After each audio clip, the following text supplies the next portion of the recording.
കേരളത്തിലെ മതനിരപേക്ഷ രാഷ്ട്രീയത്തിന്റെ യഥാർത്ഥ രക്ഷകൻ LDF അല്ലാതെ മറ്റാരാണ്? ഈ ചോദ്യമാണ് ഇപ്പോൾ ഉയരുന്നത്. അപ്പോൾ RSS ബന്ധത്തിന്റെ നിഴൽ വീഴുന്നത് UDF-ന്മേൽ തന്നെ. നേമം മണ്ഡലത്തിൽ BJP അക്കൗണ്ട് പൂട്ടിച്ചത് ഇടതുപക്ഷമാണെന്ന് വോട്ട് കണക്കുകൾ തന്നെ പറയുന്നു. അപ്പോൾ ചോദ്യം ലളിതമാണ്. BJP എവിടെയാണ് വളർന്നത്? ആരുടെ വോട്ടുകളിലൂടെയാണ് അവർക്ക് ഇടം ലഭിച്ചത്? അതേസമയം VD സതീശൻ എന്ന പ്രതിപക്ഷ നേതാവിന്റെ നിലപാടുകൾ തന്നെ കൂടുതൽ സംശയങ്ങൾക്കിടയാക്കുന്നുണ്ട്. ഇപ്പോൾ രാവിലെ തുടങ്ങുന്ന ആരോപണങ്ങൾ രാത്രി വളരെ നീളുമ്പോൾ അത് രാഷ്ട്രീയ വിമർശനമാണോ അതോ കോൺഗ്രസ് RSS ഡീൽ മറച്ചുവെക്കലിന്റെ ഭാഗമാണോ എന്ന ചർച്ചയും ശക്തമാകുന്നു. RSS ആശയങ്ങളോട് ബന്ധപ്പെട്ട MS ഗോൾവാൾക്കർ ചിത്രത്തിന് മുന്നിൽ സതീശൻ നമ്രശിരസ്കനായ സംഭവം യാദൃച്ഛികതയോ അതോ ഒരു സൂചനയോ? മതനിരപേക്ഷതയെക്കുറിച്ച് പ്രസംഗിക്കുന്ന UDF ജമാഅത്തെ ഇസ്ലാമി SDPI പോലുള്ള സംഘടനകളുമായി കൈകോർക്കുന്നത് എന്തിനാണ്? ഒരു വശത്ത് വർഗീയതയ്ക്കെതിരെ നിലപാടെടുത്തു എന്ന് പറയുമ്പോൾ മറുവശത്ത് അതേ വർഗീയ ശക്തികളുമായി ധാരണ ഉണ്ടാക്കുന്നത് രാഷ്ട്രീയ ഇരട്ടത്താപ്പല്ലേ? KM ഷാജി എവിടെ മത്സരിച്ചാലും വർഗീയ ചർച്ചകൾ ഉയരുന്ന കാര്യം യാദൃച്ഛികമാണോ അതോ ഒരു പദ്ധതിയുടെ ഭാഗമാണോ? 1977 ചരിത്രം വരെ വളച്ചൊടിച്ച് അവതരിപ്പിക്കുന്ന രാഷ്ട്രീയ പ്രസ്താവനകളും ഇപ്പോൾ ചർച്ചയിലാണ്. അന്നത്തെ പോരാട്ടം ഇന്ദിരാഗാന്ധിയുടെ അടിയന്തരാവസ്ഥയ്ക്കെതിരെയായിരുന്നു. RSS ജനസംഘ ബന്ധത്തിന്റെ കഥകൾ അന്നില്ലായിരുന്നു. ഇതാണ് ചരിത്ര സത്യം. ഇതെല്ലാം കൂടി ചേർന്നപ്പോൾ കോൺഗ്രസ് BJP രഹസ്യധാരണ എന്ന ആരോപണം പുതിയതല്ല എന്ന വസ്തുതകൾ പറയുന്നു. തിരുവനന്തപുരം കോർപ്പറേഷൻ തെരഞ്ഞെടുപ്പിൽ ഉണ്ടായ സംഭവവികാസങ്ങൾ, അവിടെ ഉണ്ടായ വോട്ട് മാറ്റങ്ങളും അസാധാരണ രാഷ്ട്രീയ ചലനങ്ങളും ഒരറിയപ്പെടാത്ത കരാർ ഉണ്ടായെന്ന സംശയം വീണ്ടും ഉയർത്തുന്നുണ്ട്. ഇന്നത്തെ ചർച്ചയുടെ കേന്ദ്ര ബിന്ദു ഇതാണ്. UDF ഒരു വശത്ത് BJP-യുമായി രഹസ്യധാരണ ഉണ്ടാക്കുകയും മറുവശത്ത് മതസംഘടനകളുമായി തുറന്ന ബന്ധം പുലർത്തുകയും ചെയ്യുന്ന ഇരട്ട രാഷ്ട്രീയമാണോ നടത്തുന്നത്? ഡീലിന്റെ പേരിലെ നുണകൾ പൊളിയുന്നുണ്ടോ? ഇതൊക്കെ ശ്രദ്ധിക്കേണ്ടേ അംബാനെ എന്നാണ് കോൺഗ്രസിനോട് CPIM-ന്റെ ചോദ്യം. ന്യൂസ് ആൻഡ് വ്യൂസ് അത് പരിശോധിക്കുകയാണ് ഇന്ന് ചർച്ചയിൽ ചേരുന്നത്. CPIM നേതാവ് ഡോക്ടർ PK ഗോപൻ, കോൺഗ്രസ് വക്താവ് ബേസിൽ പാറേക്കുടി, അഡ്വക്കേറ്റ് N ലാൽകുമാർ ഇടതു നിരീക്ഷകൻ എന്നിവർ. ഏറ്റവും ആദ്യം ബേസിലിലേക്കാണ് പോകുന്നത്. ബേസിൽ പാറേക്കുടി, ശ്രദ്ധിക്കേണ്ടേ അംബാനെ എന്നാണ് ഇന്ന് വൃന്ദാക്കാരാട്ട് ചോദിച്ചത്. എന്താണ് ഉദ്ദേശിച്ചത് എന്നുള്ളത് താങ്കൾക്ക് മനസ്സിലായില്ലെങ്കിൽ ഞാനൊന്ന് വിശദീകരിക്കാം. KC വേണുഗോപാലിനോട് പറയുകയാണ്, ഈ രാജസ്ഥാനിലെ രാജ്യസഭാ സീറ്റ് ഒഴിഞ്ഞ് ഇവിടെ വന്ന് മത്സരിച്ചത് അത്ര നിഷ്കളങ്കമായി കാണാനൊക്കുമോ? അവിടെ BJP-ക്ക് അത് കൊടുക്കാൻ വേണ്ടിയായിരുന്നില്ലേ? BJP-ക്ക് അല്ലേ അത് ഉപകാരപ്പെട്ടത് എന്നുള്ളത് ശ്രദ്ധിക്കേണ്ടേ അംബാനെ എന്നാണ് ഒരു ചോദ്യം.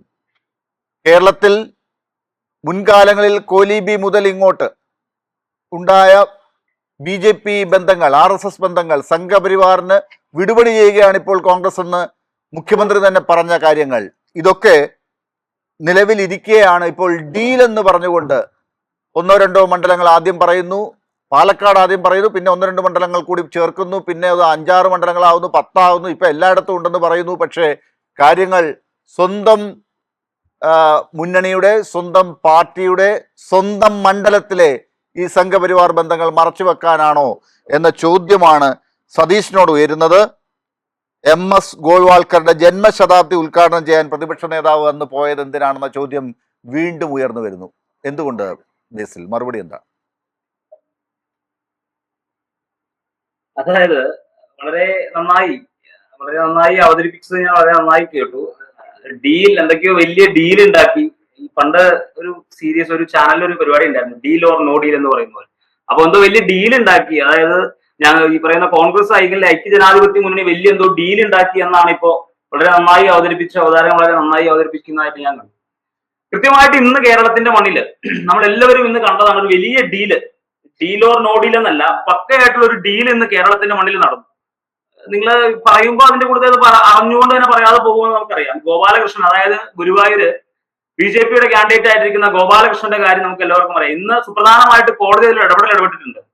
നമ്മളെല്ലാവർക്കും അറിയാവുന്ന ഒരു ഇടപെടൽ കോടതി, അതായത് CPM-ന് ഒരു ഒബ്ജക്ഷനും ഇല്ലാത്ത രീതിയിൽ അത്രയും വലിയ വർഗീയ പ്രസ്താവന ഏകദേശം 1/4 നൂറ്റാണ്ടായിട്ട് ഗുരുവായൂരിന്റെ മണ്ണില് ഹിന്ദുവായിട്ടുള്ള ആളെ MLA ആക്കിയിട്ടില്ല, അല്ലെങ്കിൽ ഹിന്ദു മതത്തിൽ വിശ്വസിക്കുന്ന ആളെ കാൻഡിഡേറ്റ് ആക്കിയിട്ടില്ല എന്നുള്ള വലിയ വിവാദ പ്രസ്താവന നടത്തിയ ആൾക്കെതിരെ ഒരു ചെറുവിരൽ അനക്കാൻ പോലും ഈ പറയുന്ന CPM-ന്റെ ആളുകളോ അല്ലെങ്കിൽ അവിടുത്തെ സിറ്റിംഗ് MLA ഉൾപ്പെടെ, ഇപ്പൊ സിറ്റിംഗ് MLA പരാതി കൊടുത്തില്ലേ? CPM പരാതി കൊടുത്തിട്ടില്ലേ? ഫാക്ട് ചോദിച്ചതാണ്. പരാതി കൊടുത്തില്ലേ? ചോദിച്ചതാണ്. ഫാക്ട് ആണ്. എന്ത് പരാതി? ഞാൻ പറഞ്ഞു തരുന്നത്. ഞാൻ ഈ പറയുന്ന നിങ്ങൾ ആരുടെ സമയത്ത് ഞാൻ ഇടവാൻ നിൽക്കുന്നുണ്ടോ? ഇല്ലേ, ചോദ്യം ചോദിക്കണ്ടേ? CPM അങ്ങനെ ഒരു കുറ്റം ചെയ്തോ എന്നാണ് ചോദിച്ചത്. താങ്കൾ എന്തിനാണ് അതിനകത്ത് ഇത്ര ദേഷ്യപ്പെടുന്നത്? ഇന്ന് ഇലക്ഷൻ കമ്മീഷണറോട് ഇന്ന് എന്താ ചോദിച്ചേ? ഇന്ന് കൃത്യമായി നമുക്കറിയാം. അതായത് CPM-ന്റെ ഭാഗത്ത് നിന്ന് ഒരു അല്ലെങ്കിൽ വലിയ പ്രക്ഷോഭങ്ങൾക്കൊക്കെ നേതൃത്വം കൊടുത്തുകൊണ്ട് മുന്നോട്ട് പോകുമ്പോൾ ഇതിനെതിരെ ഒരു വാക്ക് മിണ്ടിയിട്ടില്ല. വീനസ് 192 ഉൾപ്പെടെ ഈ പറയുന്ന റെപ്രസെന്റേഷൻ ആക്ട് ഉൾപ്പെടെ ഇട്ട് FIR ഇട്ട കേസിൽ ഈ പറയുന്ന പോലെ നോമിനേഷൻ ഇഷ്ടം പോലെ, അതായത് CPM ഇന്ന് ഭരിക്കുന്ന പാർട്ടി അല്ലെങ്കിൽ CPM എന്ത് ചെയ്തേക്കാണ് ഇലക്ഷൻ കമ്മീഷൻ ഉൾപ്പെടെ നമുക്ക് എല്ലാവർക്കും പറയാം. അതായത് ഈ പ്രതിപക്ഷ നേതാവിന്റെ ഉൾപ്പെടെ നോമിനേഷൻ മാറ്റിവെക്കുന്നു. പ്രതിപക്ഷ നേതാവിന്റെ ഉൾപ്പെടെ നോമിനേഷൻ, ഇത്രയും വലിയ വിവാദ പ്രസ്താവന നടത്തിയ ആളുകൾക്കെതിരെ ഒരു ചെറുവിരൽ അനക്കാൻ പോലും. അല്ല, അവിടെയാണ് ഞാൻ ചോദിച്ചത്. ബേസിൽ ഈ കാര്യത്തിൽ തെരഞ്ഞെടുപ്പ് കമ്മീഷന് പരാതി കൊടുത്തില്ലേ CPIM എന്റെ ചോദ്യം വന്നത്? പരാതി കൊടുത്തില്ലേ? അവർ കൊടുത്ത പരാതിയും കൂടി കണക്കിലെടുത്തുകൊണ്ടല്ലേ തെരഞ്ഞെടുപ്പ് കമ്മീഷൻ റിപ്പോർട്ട് കൊടുത്ത് തെരഞ്ഞെടുപ്പ് കമ്മീഷൻ ജില്ലാ കളക്ടറോട് റിപ്പോർട്ട് ചോദിച്ചത്? ആ റിപ്പോർട്ടല്ലേ കോടതിയിൽ കൊടുത്തത്? എനിക്കറിയാമല്ലോ ആരുടെ പരാതി കൺസിഡർ ചെയ്തിട്ടാണ് ഇന്ന് കോടതി ആരുടെ പരാതി കൺസിഡർ ചെയ്താ കോടതി ആക്ഷൻ എടുത്തത്? ചുമ്മാ ഇരുന്ന് വർത്താനം പറയുന്നു. അല്ല, ഞാൻ ചോദിച്ചു CPM പരാതി കൊടുത്തിരുന്നു എന്നാണ്. ആരുടെ പരാതി കൺസിഡർ ചെയ്തേ? CPM പരാതി കൊടുത്തിരുന്നു സാർ, അതാണ് എന്റെ ചോദ്യം. ഉൾപ്പെടെ കേരള വിദ്യാർത്ഥി യൂണിയന്റെ ജില്ലാ കമ്മിറ്റിയുടെ പ്രസിഡന്റ് ഉൾപ്പെടെയുള്ളവർ കൊടുത്ത പരാതി ഇന്നലെ ഇന്ന്. ശരി, അതല്ല വിഷയം. ശരി, എന്റെ ചോദ്യം അതായിരുന്നില്ല. താങ്കൾ അത് വിശദീകരിച്ചു. ഇന്നത്തെ ഒരു അവസ്ഥ താങ്കൾ ഒരു വാർത്തയായി കുറച്ചുകൂടെ വിശദീകരിച്ചു. KSUവിന്റെ ഒരു ഇന്നത്തെ റോൾ എന്താണെന്നുള്ളത് താങ്കൾ ഭംഗിയായി ഇവിടെ അവതരിപ്പിച്ചിട്ടുണ്ട്. ഞാൻ അത് അക്നോളജ് ചെയ്തിരിക്കുന്നു. പക്ഷെ എന്റെ ചോദ്യം അതല്ല. MS ഗോൾവാൾക്കറുടെ ജന്മശതാബ്ദി ഉദ്ഘാടനം ചെയ്യാൻ പ്രതിപക്ഷ നേതാവ് 2006 പോയത് എന്തിനാണ്? 2013 അദ്ദേഹം വിശദീകരിച്ചത് എന്താണ്? ബേസിലിനോടാണ് ചോദ്യം. പറഞ്ഞു. ഗോൾവാൾക്കറുടെ ജന്മശതാബ്ദി ഉദ്ഘാടനം ചെയ്യാൻ പ്രതിപക്ഷ നേതാവ് പോയത് എന്തിനായിരുന്നു? ഞാൻ പറഞ്ഞില്ലേ, ഗോൾവാൾക്കറുടെ ജന്മശതാബ്ദി ഉദ്ഘാടനം ചെയ്യാൻ പ്രതിപക്ഷ നേതാവ് പോയി. നിങ്ങൾ ഇന്ന് വലിയ ടോപ്പിക്കാണ്. അതായത് നിങ്ങളുടെ കൃത്യമായിട്ടുള്ള നിങ്ങൾ ഇന്ന് അജണ്ട സെറ്റ് ചെയ്ത് നിങ്ങൾക്ക് എല്ലാവർക്കും അറിയാം അതിനുള്ള സാഹചര്യം അല്ലെങ്കിൽ അതിനുള്ള കാര്യങ്ങൾ എന്താണെന്ന്. നിങ്ങൾ CPM-ന് ഒരു ഭാഗത്ത് കൃത്യമായി നന്നായി വെള്ളം വെച്ചുകൊണ്ട് CPM-ന് കൃത്യമായി പ്രൊട്ടക്ട് ചെയ്തുകൊണ്ട് നിങ്ങളുടെ നയമാണത്. ആ നയം വ്യക്തമാക്കാൻ വേണ്ടിയിട്ടല്ലേ നിങ്ങൾ വന്നിരിക്കുന്നത്? ഞാൻ പറഞ്ഞ കാര്യത്തിന് ഉത്തരവുണ്ടോ? ഇല്ലല്ലോ. MS ഗോൾവാൾക്കറുടെ ജന്മശതാബ്ദി ഉദ്ഘാടനം ചെയ്യാൻ പ്രതിപക്ഷ നേതാവ് പോയത് എന്തിനാണ് സാർ?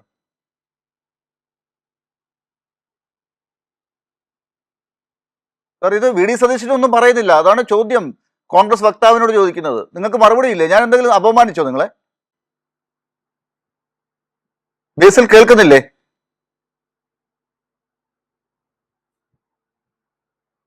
ബേസിൽ ഫ്രീസ് ആയോ? സൂം കേൾക്കുന്നില്ലേ എന്റെ ചോദ്യം?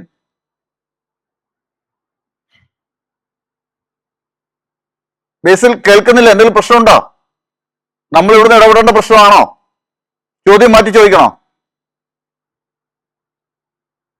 ശരി, അങ്ങനെയാണ് വൃന്ദ കാരാട്ടിന്റെ ഇന്നത്തെ ശ്രദ്ധിക്കേണ്ട അംബാനെ എന്ന പ്രസംഗം KC വേണുഗോപാലിനോട് ചോദിച്ചത്. ഇതൊക്കെ ശ്രദ്ധിക്കേണ്ട അംബാനെ എന്ന് ചോദിച്ചത് രാജസ്ഥാനിൽ BJPക്ക് ഉപകാരപ്പെടുന്ന രീതിയിൽ എന്തിനു പെരുമാറിയെന്നാണ്. മറുപടി ഉണ്ടോ സാർ?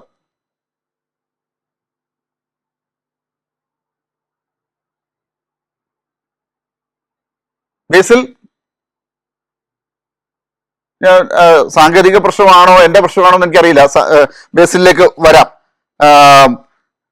ഡോക്ടർ PK ഗോപൻ, ഈ രണ്ട് ചോദ്യങ്ങൾ ഞാൻ ചോദിച്ചത് വലിയ അപരാധമാണോ എന്ന് തോന്നുന്ന രീതിയിലാണ് ഇപ്പോൾ ഇവിടുത്തെ ഒരു സാങ്കേതികത നമ്മുടെ മുമ്പിൽ കൊണ്ടു നിർത്തിയിരിക്കുന്നത്. എന്ത് തെറ്റാണ് ഞാൻ ചെയ്തതെന്ന് ഡോക്ടർ PK ഗോപൻ, CPM, നിങ്ങൾക്ക് എന്താണ് തോന്നുന്നത്? ഈ ഞങ്ങൾ കൊല്ലത്തുകാരുടെ അഭിമാനമായ നമ്മുടെ പ്രൊഫസർ V സാംബശിവൻ സാറ് പണ്ട് കഥാപ്രസംഗം പറയുമ്പോൾ അവതരിപ്പിക്കുന്ന ഒരു കാര്യം ഉണ്ടായിരുന്നു. ഒരു തുള്ളൽകാരൻ, അതായത് ഈ കാര്യങ്ങളൊക്കെ നോക്കി വിശദീകരിക്കുന്ന വെളിച്ചപ്പാട്, അദ്ദേഹം തുള്ളിക്കൊണ്ട് നിൽക്കുകയാണ്. അപ്പോൾ ഒരുപാട് കാര്യങ്ങൾ ഇദ്ദേഹം പറയുന്നുണ്ട്. അപ്പോൾ ആ കേട്ടുകൊണ്ടിരുന്ന ഒരാൾ ചെന്നിട്ട്, സ്വാമി ഒരു വിവരം അറിയാനുണ്ട്, ഇങ്ങനെയൊക്കെയാണ് അദ്ദേഹത്തിൻ്റെ സംസാരം. അപ്പോൾ ഈ തുള്ളൽ വെളിച്ചപ്പാട് ചോദിക്കും, എന്താ കാര്യം പറഞ്ഞോളൂ. അത് അമേരിക്കൻ പ്രസിഡന്റ് കെന്നഡിയെ വെടിവെച്ച് കൊന്ന ആളിനെക്കുറിച്ച് വല്ല വിവരമുണ്ടോ? അപ്പോൾ അയാൾ പറയും, ഉണ്ണികളെ വലയ്ക്കുന്ന ചോദ്യമൊന്നും ചോദിക്കരുത്. സാബശ്വൻ സാറിൻ്റെ വളരെ പ്രസിദ്ധമായൊരു പ്രയോഗമായിരുന്നു അത്. എനിക്ക് പെട്ടെന്ന് ഓർമ്മ വന്ന അതാണ്. അതായത് കഴിഞ്ഞ കുറച്ച് ദിവസങ്ങളിലായിട്ട് ഒരു 4 കാര്യം ഞാൻ പറയാം, ചുരുക്കി പറയാം. ഒന്ന് PM ശ്രീ. അവർ PM ശ്രീയുമായി ബന്ധപ്പെട്ടാണ് ഡീലുമായി കണക്ട് ചെയ്ത് കുറേ ചോദ്യങ്ങൾ ചോദിക്കുന്നത്. ഇന്നലത്തെ ഒരു ചാനൽ ചർച്ചയിലും ഞാൻ ചോദിച്ചു, PM ശ്രീ ഒപ്പിട്ട ഇന്ത്യയിലെ ആദ്യത്തെ പ്രതിപക്ഷ ഗവൺമെൻറ് ഏത്? അതിനവർ മറുപടി പറയുന്നില്ല. അപ്പോൾ കേരളത്തിൽ PM ശ്രീ ഒപ്പിട്ടതാണ് ഡീൽ. അങ്ങനെയാണെങ്കിൽ കോൺഗ്രസ് ഗവൺമെൻറ് PM ശ്രീ ഒപ്പിട്ടപ്പോൾ BJPയുമായിട്ട് എങ്ങനെയായിരുന്നു ഡീൽ? ഇതായിരുന്നു നമ്മുടെ ക്വസ്റ്റ്യൻ. അവർ കുറേ ബഹളം ഉണ്ടാക്കി, അതിന് മറുപടി പറയാതെ പോവുകയാണ്. രണ്ടാമത്, ഞാൻ ഈ ചാനൽ ചർച്ചകൾ, ഞാനെന്നുള്ളതല്ല, കേരളത്തിൽ ഉന്നയിക്കപ്പെടുന്നൊരു പ്രശ്നമാണ്, നമ്മൾ അവതരിപ്പിക്കുന്നത് മാത്രമേ ഉള്ളൂ. ശബരിമല വിഷയവുമായി ബന്ധപ്പെട്ട് ശ്രീമതി സോണിയാഗാന്ധിയെ കാണാൻ പോയ ആന്റോ ആന്റണി, അടൂർ പ്രകാശിനോടൊപ്പം അവർ 3 പേരുണ്ടല്ലോ, ഉണ്ണികൃഷ്ണൻ പോറ്റിയും ഭണ്ഡാരിയും ഗോവർദ്ധനും. ഇവർക്ക് സാങ്ഷൻ വാങ്ങിച്ചു കൊടുത്തത് ആരാണ്? പോയ ദിവസം എന്താണ്? കൊടുത്ത സമ്മാന പൊതിയിൽ എന്തായിരുന്നു? കെട്ടിക്കൊടുത്തത് എന്തായിരുന്നു? ഇതാണ് അതിനകത്തെ ചോദ്യം. മറുപടി പറയത്തില്ല. തല്ലി കൊന്നാലും മറുപടി പറയത്തില്ല. മൂന്നാമത്, നമ്മൾ ഈ അടുത്ത സമയത്ത് ഉയർന്നു വന്ന ക്വസ്റ്റ്യൻ ആണല്ലോ, ബഹുമാനപ്പെട്ട മുഖ്യമന്ത്രി കൂടി അത് ഉയർത്തിയപ്പോൾ കുറച്ചുകൂടി സീരിയസ് ആയി. MS ഗോൾവൽക്കറിൻ്റെ 2ാം സർ സംഘചാലക്, അദ്ദേഹത്തിൻ്റെ ചിത്രത്തിന് മുമ്പിൽ വിളക്ക് കൊളുത്തിയിരുന്നോ? ആ ചടങ്ങ് എന്തായിരുന്നു? മറുപടി പറയത്തില്ല. 4ാമത്തെ ക്വസ്റ്റ്യനാണ്, മാസങ്ങളായിട്ട് നമ്മൾ ചോദിച്ചുകൊണ്ടിരിക്കുകയാണ്. ഈ ശ്രീ KC വേണുഗോപാൽ രാജസ്ഥാനിലെ രാജ്യസഭാ സീറ്റ് രാജിവെച്ചിട്ട് കേരളത്തിൽ വന്ന് മത്സരിച്ചു. അപ്പോൾ രാജ്യസഭാ സീറ്റ് അവിടെ രാജിവെച്ചാൽ ഉറപ്പായിട്ടും അത് BJPക്ക് കിട്ടും, അവിടുത്തെ വോട്ടിംഗ് നില വെച്ചിട്ട്. അത് KC വേണുഗോപാലിന് അറിയാത്തതല്ല. അപ്പോൾ അദ്ദേഹം രാജിവെച്ചിട്ട് വന്നത് കേരള രാഷ്ട്രീയത്തിൽ പിടിമുറുക്കാൻ വേണ്ടിയിട്ടാണ്. ഇവിടെ അസംബ്ലി തെരഞ്ഞെടുപ്പ് വരുന്നു, ഇവിടുത്തെ രാഷ്ട്രീയത്തിൽ നിന്ന് അദ്ദേഹത്തിന് മാറി നിൽക്കാൻ പറ്റുന്നില്ല. അദ്ദേഹത്തിന് ഒരുപാട് ലക്ഷ്യങ്ങളുണ്ട്, അതിലേക്കൊന്നും നമ്മൾ വിശദീകരിക്കണ്ടല്ലോ. ഇത്രയും കാര്യങ്ങൾക്ക് ലളിതമായ ഭാഷയിൽ ചോദിച്ചാലും കഠിനമായ ഭാഷയിൽ ചോദിച്ചാലും പരിഹസിച്ച് ചോദിച്ചാലും പ്രകോപിതരായി ചോദിച്ചാലും അവർ മറുപടി പറയത്തില്ല. അങ്ങനെ മറുപടിയിൽ നിന്ന് ഒഴിഞ്ഞു മാറി നിൽക്കുമ്പോഴാണ് ഇപ്പോൾ ഡോക്ടർ ലാല് ഈ ചോദ്യം ഉന്നയിക്കുന്നത്. അതിന് പകരം പറയുന്നത് B ഗോപാലകൃഷ്ണനെതിരെ കേസ് കൊടുത്തതാരെന്നുള്ളതാണ്. B ഗോപാലകൃഷ്ണൻ്റെ സ്റ്റേറ്റ്മെൻറ്റ് വരുന്ന ദിവസം, അന്നത്തെ ദിവസം ഞാൻ 2 ചാനലിലോ മറ്റോ പങ്കെടുത്തതാണ്. കേരളത്തിലെ മുഴുവൻ ഇടതുപക്ഷ രാഷ്ട്രീയ നേതൃത്വവും അതിശക്തമായിട്ട് അതിനെ അപലപിക്കുക മാത്രമല്ല, B ഗോപാലകൃഷ്ണൻ്റെ അത്തരം പ്രയോഗങ്ങൾ വളരെ ശക്തമായി നമ്മൾ നേരിടുകയും ചെയ്തു. ഇലക്ഷൻ കമ്മീഷന് പരാതി കൊടുക്കുകയും ചെയ്തു. ഇതിനേക്കാൾ ഭീകരമായി DK ശിവകുമാർ ഗണഗീതം പാടിയത് എന്തിനാണ്? കർണാടകത്തിലെ കോൺഗ്രസ് നേതാവ്, അവിടുത്തെ ഉപമുഖ്യമന്ത്രി, അവിടെ ഒരു MLA RSSന്റെ ജാഥയെ സ്വീകരിച്ചത് എന്തിനാണ്? ഇത്തരം ചോദ്യങ്ങൾക്കൊന്നും മറുപടിയില്ല. മാത്രമല്ല, രാജ്യസഭയിൽ സിംഗിൾ മെജോറിറ്റി ഇല്ല കോൺഗ്രസിന്, BJPക്ക്. അതുകൂടെ കിട്ടിയാലാണ് അവർക്ക് ഭരണഘടനയിൽ കൈവെക്കാൻ പറ്റുന്നത്. ആ സിംഗിൾ മെജോറിറ്റി ഉണ്ടാക്കാൻ വേണ്ടിയാണ് ഇപ്പോൾ 11 കോൺഗ്രസ് MLAമാർ അവരെ സഹായിച്ചു. എന്ത് നിലപാടാണ് ആ കോൺഗ്രസ് MLAമാരുടെ പേരിൽ സ്വീകരിച്ചത്? അവരെ നടപടിയെടുത്തോ? പുറത്താക്കിയോ? അപ്പോൾ കോൺഗ്രസിൻ്റെ വോട്ട് വാങ്ങിച്ച്, കൈപ്പത്തിയിൽ വോട്ട് വാങ്ങിച്ച് ജയിച്ചു വന്നിട്ട് MLAമാർ BJPക്ക് വേണ്ടി വിടുപണി ചെയ്യുന്നു. പിന്നെ നമ്മൾ സ്ഥിരം പറയുന്നതാണ് 7 മുഖ്യമന്ത്രിമാർ, 10-15 PCC പ്രസിഡന്റുമാർ, 100 കണക്കിന് MLAമാർ, MPമാർ. ഏറ്റവും അവസാനം കേരളത്തിൽ തന്നെ എടുത്തു പറയാൻ കഴിയാവുന്ന, ഞാൻ സമയമുണ്ടെങ്കിൽ ഓടി ചെയ്യാമെന്ന് പറയാം, അതുകൊണ്ട് 14 കോൺഗ്രസ് നേതാക്കന്മാർ BJPയുടെ ചിഹ്നത്തിലോ അല്ലെങ്കിൽ NDA മുന്നണിയിലോ മത്സരിക്കുക. ഈ തെരഞ്ഞെടുപ്പിനോടനുബന്ധിച്ച് മാറിയവരുടെ കാര്യം ഞാൻ പറയുന്നത്. അതിനകത്ത് 1-2 പേരേ ഉള്ളൂ കുറച്ച് നേരത്തെ മാറിയത്. Padmaja Thrissur, major Ravi Ottapalam, Akhil Marar Thrikkakara, B Gopakumar Chathannoor, Pranesh Chittur, Vatsala Paravur, MJ Job Ambalappuzha, Pandalam Prathapan Adoor, RS Arun Raj Chadayamangalam, C Raghunath Kannur, RS Anoop Chirayinkeezhu, Babu Divakaran Kunnathunad, Varghese George Kodungallur, R Reshmi Kottarakkara. ഈ ലിസ്റ്റ് മുഴുവൻ പറയാൻ നിന്ന് കഴിഞ്ഞാൽ ഈ ചർച്ച സമയം വല്ലാതെ കടന്നു പോകും. അങ്ങനത്തെ ഒരു അവസ്ഥയിലേക്കാണ് പോകുന്നത്. അവസാനിക്കില്ല. അതെ, ഇത്രയും പേര് ഇപ്പൊ NDAയുടെ സ്ഥാനാർത്ഥിയായിട്ട് മാറിയിരിക്കുക. ഒരു വാചകോടെ പറഞ്ഞാൽ അവസാനിപ്പിക്കാൻ ഡോക്ടർ ലാൽ സമയമില്ലാത്തതുകൊണ്ട്. കോൺഗ്രസിനകത്ത് നടക്കുന്ന പ്രത്യയശാസ്ത്രപരമായ ചർച്ച, രാഷ്ട്രീയമായ ചർച്ച, മൃദു ഹിന്ദുത്വത്തെ പ്രൊമോട്ട് ചെയ്യുന്ന ചർച്ചയാണ്. വാർഡ് തലം മുതൽ AICC വരെ. അതിൻ്റെ ഭാഗമായിട്ടാണ് അവരുടെ പൊളിറ്റിക്സ്, അവരുടെ രാഷ്ട്രീയം അവർക്ക് ഉപേക്ഷിക്കണമെന്ന് തോന്നിയാൽ അവർക്ക് എത്തപ്പെടാവുന്ന ഏറ്റവും ഇഷ്ടപ്പെട്ട മേഖല BJP ആയിട്ട് മാറുന്നത് എന്തുകൊണ്ട് എന്ന ക്വസ്റ്റ്യനാണ് അവർ ഉത്തരം കണ്ടെത്തേണ്ടത്. Yes, advocate Lalkumar, VD Satheesan എല്ലാ ദിവസവും മാധ്യമങ്ങളെ കാണുന്നുണ്ട്. അദ്ദേഹം ഡീലിൻ്റെ കാര്യത്തിൽ പറഞ്ഞുകൊണ്ടിരിക്കുന്നത് കഴിഞ്ഞ ദിവസങ്ങളായി മാധ്യമങ്ങളൊക്കെ ചർച്ചയ്ക്ക് എടുക്കുന്നുണ്ട്. അതിന് മാത്രം എന്ത് പ്രാധാന്യമാണെന്ന് സാധാരണ ജനങ്ങൾ ചോദിക്കുന്നുണ്ട്. ഈ ഡീലിൻ്റെ കാര്യത്തിലൊക്കെ ഇതെന്ത് കാര്യമാണ് ഇത്രമാത്രം ഇവിടെ ചർച്ച ചെയ്യാൻ, ആളുകൾക്കറിയില്ലേ കാര്യങ്ങൾ എന്തൊക്കെയെന്ന് ചോദിക്കുന്നുണ്ട്. ഇത് അന്വേഷിച്ച് വന്നപ്പോൾ ഏറ്റവും ഒടുവിൽ CPM ഇടതുപക്ഷം മറുപടി പറഞ്ഞു തുടങ്ങിയപ്പോഴത്തേക്കുമാണ് വലിയ ചോദ്യങ്ങൾ വീണ്ടും ഉയർന്നു വരുന്നത്. മുമ്പൊക്കെ നമ്മൾ ചോദിച്ചും അടുത്ത് ഉപേക്ഷിച്ച ചോദ്യങ്ങൾ ഇപ്പോൾ വീണ്ടും വരുന്നത്. അതിലൊരു ചോദ്യം ഇപ്പോൾ ചോദിച്ചതിനാണ് കോൺഗ്രസ് വക്താവ് മറുപടി പറഞ്ഞത് നമ്മൾ കേട്ടത്. MS ഗോൾവാൾക്കറുടെ ജന്മശതാബ്ദി ഉദ്ഘാടനം ചെയ്യാൻ പ്രതിപക്ഷ നേതാവ് പോയത് എന്തിനാണ് എന്നതൊരു അനാവശ്യ ചോദ്യമാണോ? ഇത് അൺപാർലമെൻ്ററി ആണോ? അഡ്വക്കേറ്റ് ലാൽകുമാർ. ആ ചോദ്യത്തിൻ്റെ മറുപടിയിലേക്ക് വരുന്നതിന് മുമ്പ് ബേസിൽ പറഞ്ഞ ഒരു കാര്യത്തിന് മറുപടി പറയണമെന്ന് എനിക്ക് തോന്നുന്നു. നോക്കൂ, ഇലക്ഷൻ കമ്മീഷന് CPIM പരാതി കൊടുത്തോ എന്നുള്ളൊരു ചോദ്യമാണ് ഇവിടെ ആദ്യം വന്നത്. അതിനുള്ള മറുപടി നിങ്ങൾ രണ്ടുപേരും പറഞ്ഞു കഴിഞ്ഞു, വ്യക്തമായി പരാതി കൊടുത്തു. അത് കൂടാതെ അദ്ദേഹം ചേർത്ത ഒരു കാര്യം ആൾക്കാരെ കൺഫ്യൂസ് ചെയ്യാൻ സാധ്യതയുള്ളൊരു കാര്യമാണ്. പോലീസ് എന്തുകൊണ്ട് കേസെടുത്തില്ല? നമ്മൾ മനസ്സിലാക്കേണ്ടത്, അത് സാധാരണഗതിയിൽ മനസ്സിലാക്കേണ്ട ഒരു കാര്യമാണ്, ഇലക്ഷൻ പ്രോസസ്സിൻ്റെ അൾട്ടിമേറ്റ് ഗാർഡിയൻ എന്ന് പറഞ്ഞത് ഇലക്ഷൻ കമ്മീഷനാണ്. ആ ഇലക്ഷൻ കമ്മീഷൻ്റെ കീഴിലാണ് ഇപ്പോൾ പോലീസ്. അത് മനസ്സിലാക്കണം. മുഖ്യമന്ത്രി പിണറായി വിജയനാണ്, ആഭ്യന്തര വകുപ്പാണ്. അദ്ദേഹത്തിന് ഇതുമായി ബന്ധപ്പെട്ട് ഒരു ഡയറക്ഷനും കൊടുക്കാൻ പറ്റില്ല. അത് ആദ്യം മനസ്സിലാക്കുക. പൊളിറ്റിക്കൽ ഹെഡ് ഇല്ല. അത് നമ്മൾക്ക് വളരെ സിമ്പിളായി ഞാൻ ആൾക്കാർക്ക് മനസ്സിലാക്കാൻ ഒരു ഉദാഹരണം പറഞ്ഞുതരാം. തെരഞ്ഞെടുപ്പ് പ്രഖ്യാപിച്ചപ്പോൾ തന്നെ ഇലക്ഷൻ കമ്മീഷൻ നമ്മുടെ സീനിയറായിട്ടിരുന്ന കുറേ പോലീസ് ഓഫീസേഴ്സെ മാറ്റി. ബംഗാളിലെ DGP ഉൾപ്പെടെ മാറ്റി. അത് മാറ്റിയതാരാണ്? റെപ്രസെൻറ്റേഷൻ ഓഫ് പീപ്പിൾ ആക്ടിൻ്റെ കീഴിൽ ഇലക്ഷൻ കമ്മീഷനാണ് മാറ്റിയത്. ഈ ഡിസ്റ്റിങ്ഷൻ അറിയാൻ വയ്യാതെ പിണറായി വിജയൻ്റെ പോലീസ് കേസെടുത്തില്ല എന്ന് പറഞ്ഞ് നമുക്ക് ആൾക്കാരെ തെറ്റിദ്ധരിപ്പിക്കാം എന്നല്ലാതെ എത്ര മുന്നോട്ട് ആ ഡിബേറ്റ് പോകുമെന്ന് എനിക്കറിയില്ല. അവിടെ പിടിക്കുകയാണെങ്കിൽ ബാക്കി ഞാൻ പ്രൊവിഷൻസ് അനുസരിച്ച് ബാക്കിയുള്ളത് എടുത്ത് ഞാൻ പറയാം. അപ്പം പോലീസ് കേസെടുത്തില്ല എന്നുള്ളത് ഇനി സർക്കാരിൻ്റെ ഒരു വിഷയമേ അല്ല. ഇപ്പം ശബരിമലയിൽ ഇന്നിപ്പോൾ എന്തെങ്കിലും സംഭവിക്കുക, ഒരു കാരണവശാലും പിണറായി വിജയൻ്റെ പോലീസിനെ പറഞ്ഞിട്ട് കാര്യമില്ല. അത് പിണറായി വിജയൻ്റെ കൺട്രോളിൽ നിന്നത് വിട്ടുപോയിരിക്കുന്നു. അതാണ് മനസ്സിലാക്കേണ്ട ഒരു കാര്യം. അത് നമ്മൾ ആ കാര്യം അതിനെ കൃത്യമായി മനസ്സിലാക്കുമെന്ന് ഞാൻ വിചാരിക്കുന്നു. മറ്റ് കാര്യങ്ങളിലേക്ക് ഇനിയും വരാം. നമുക്ക് ഒരു ജനാധിപത്യ രാഷ്ട്രത്തെ ഞാൻ ഒന്ന് രണ്ടിടത്ത് പറഞ്ഞതാണ്. നിങ്ങളെ ചുമ്മാ എനിക്ക്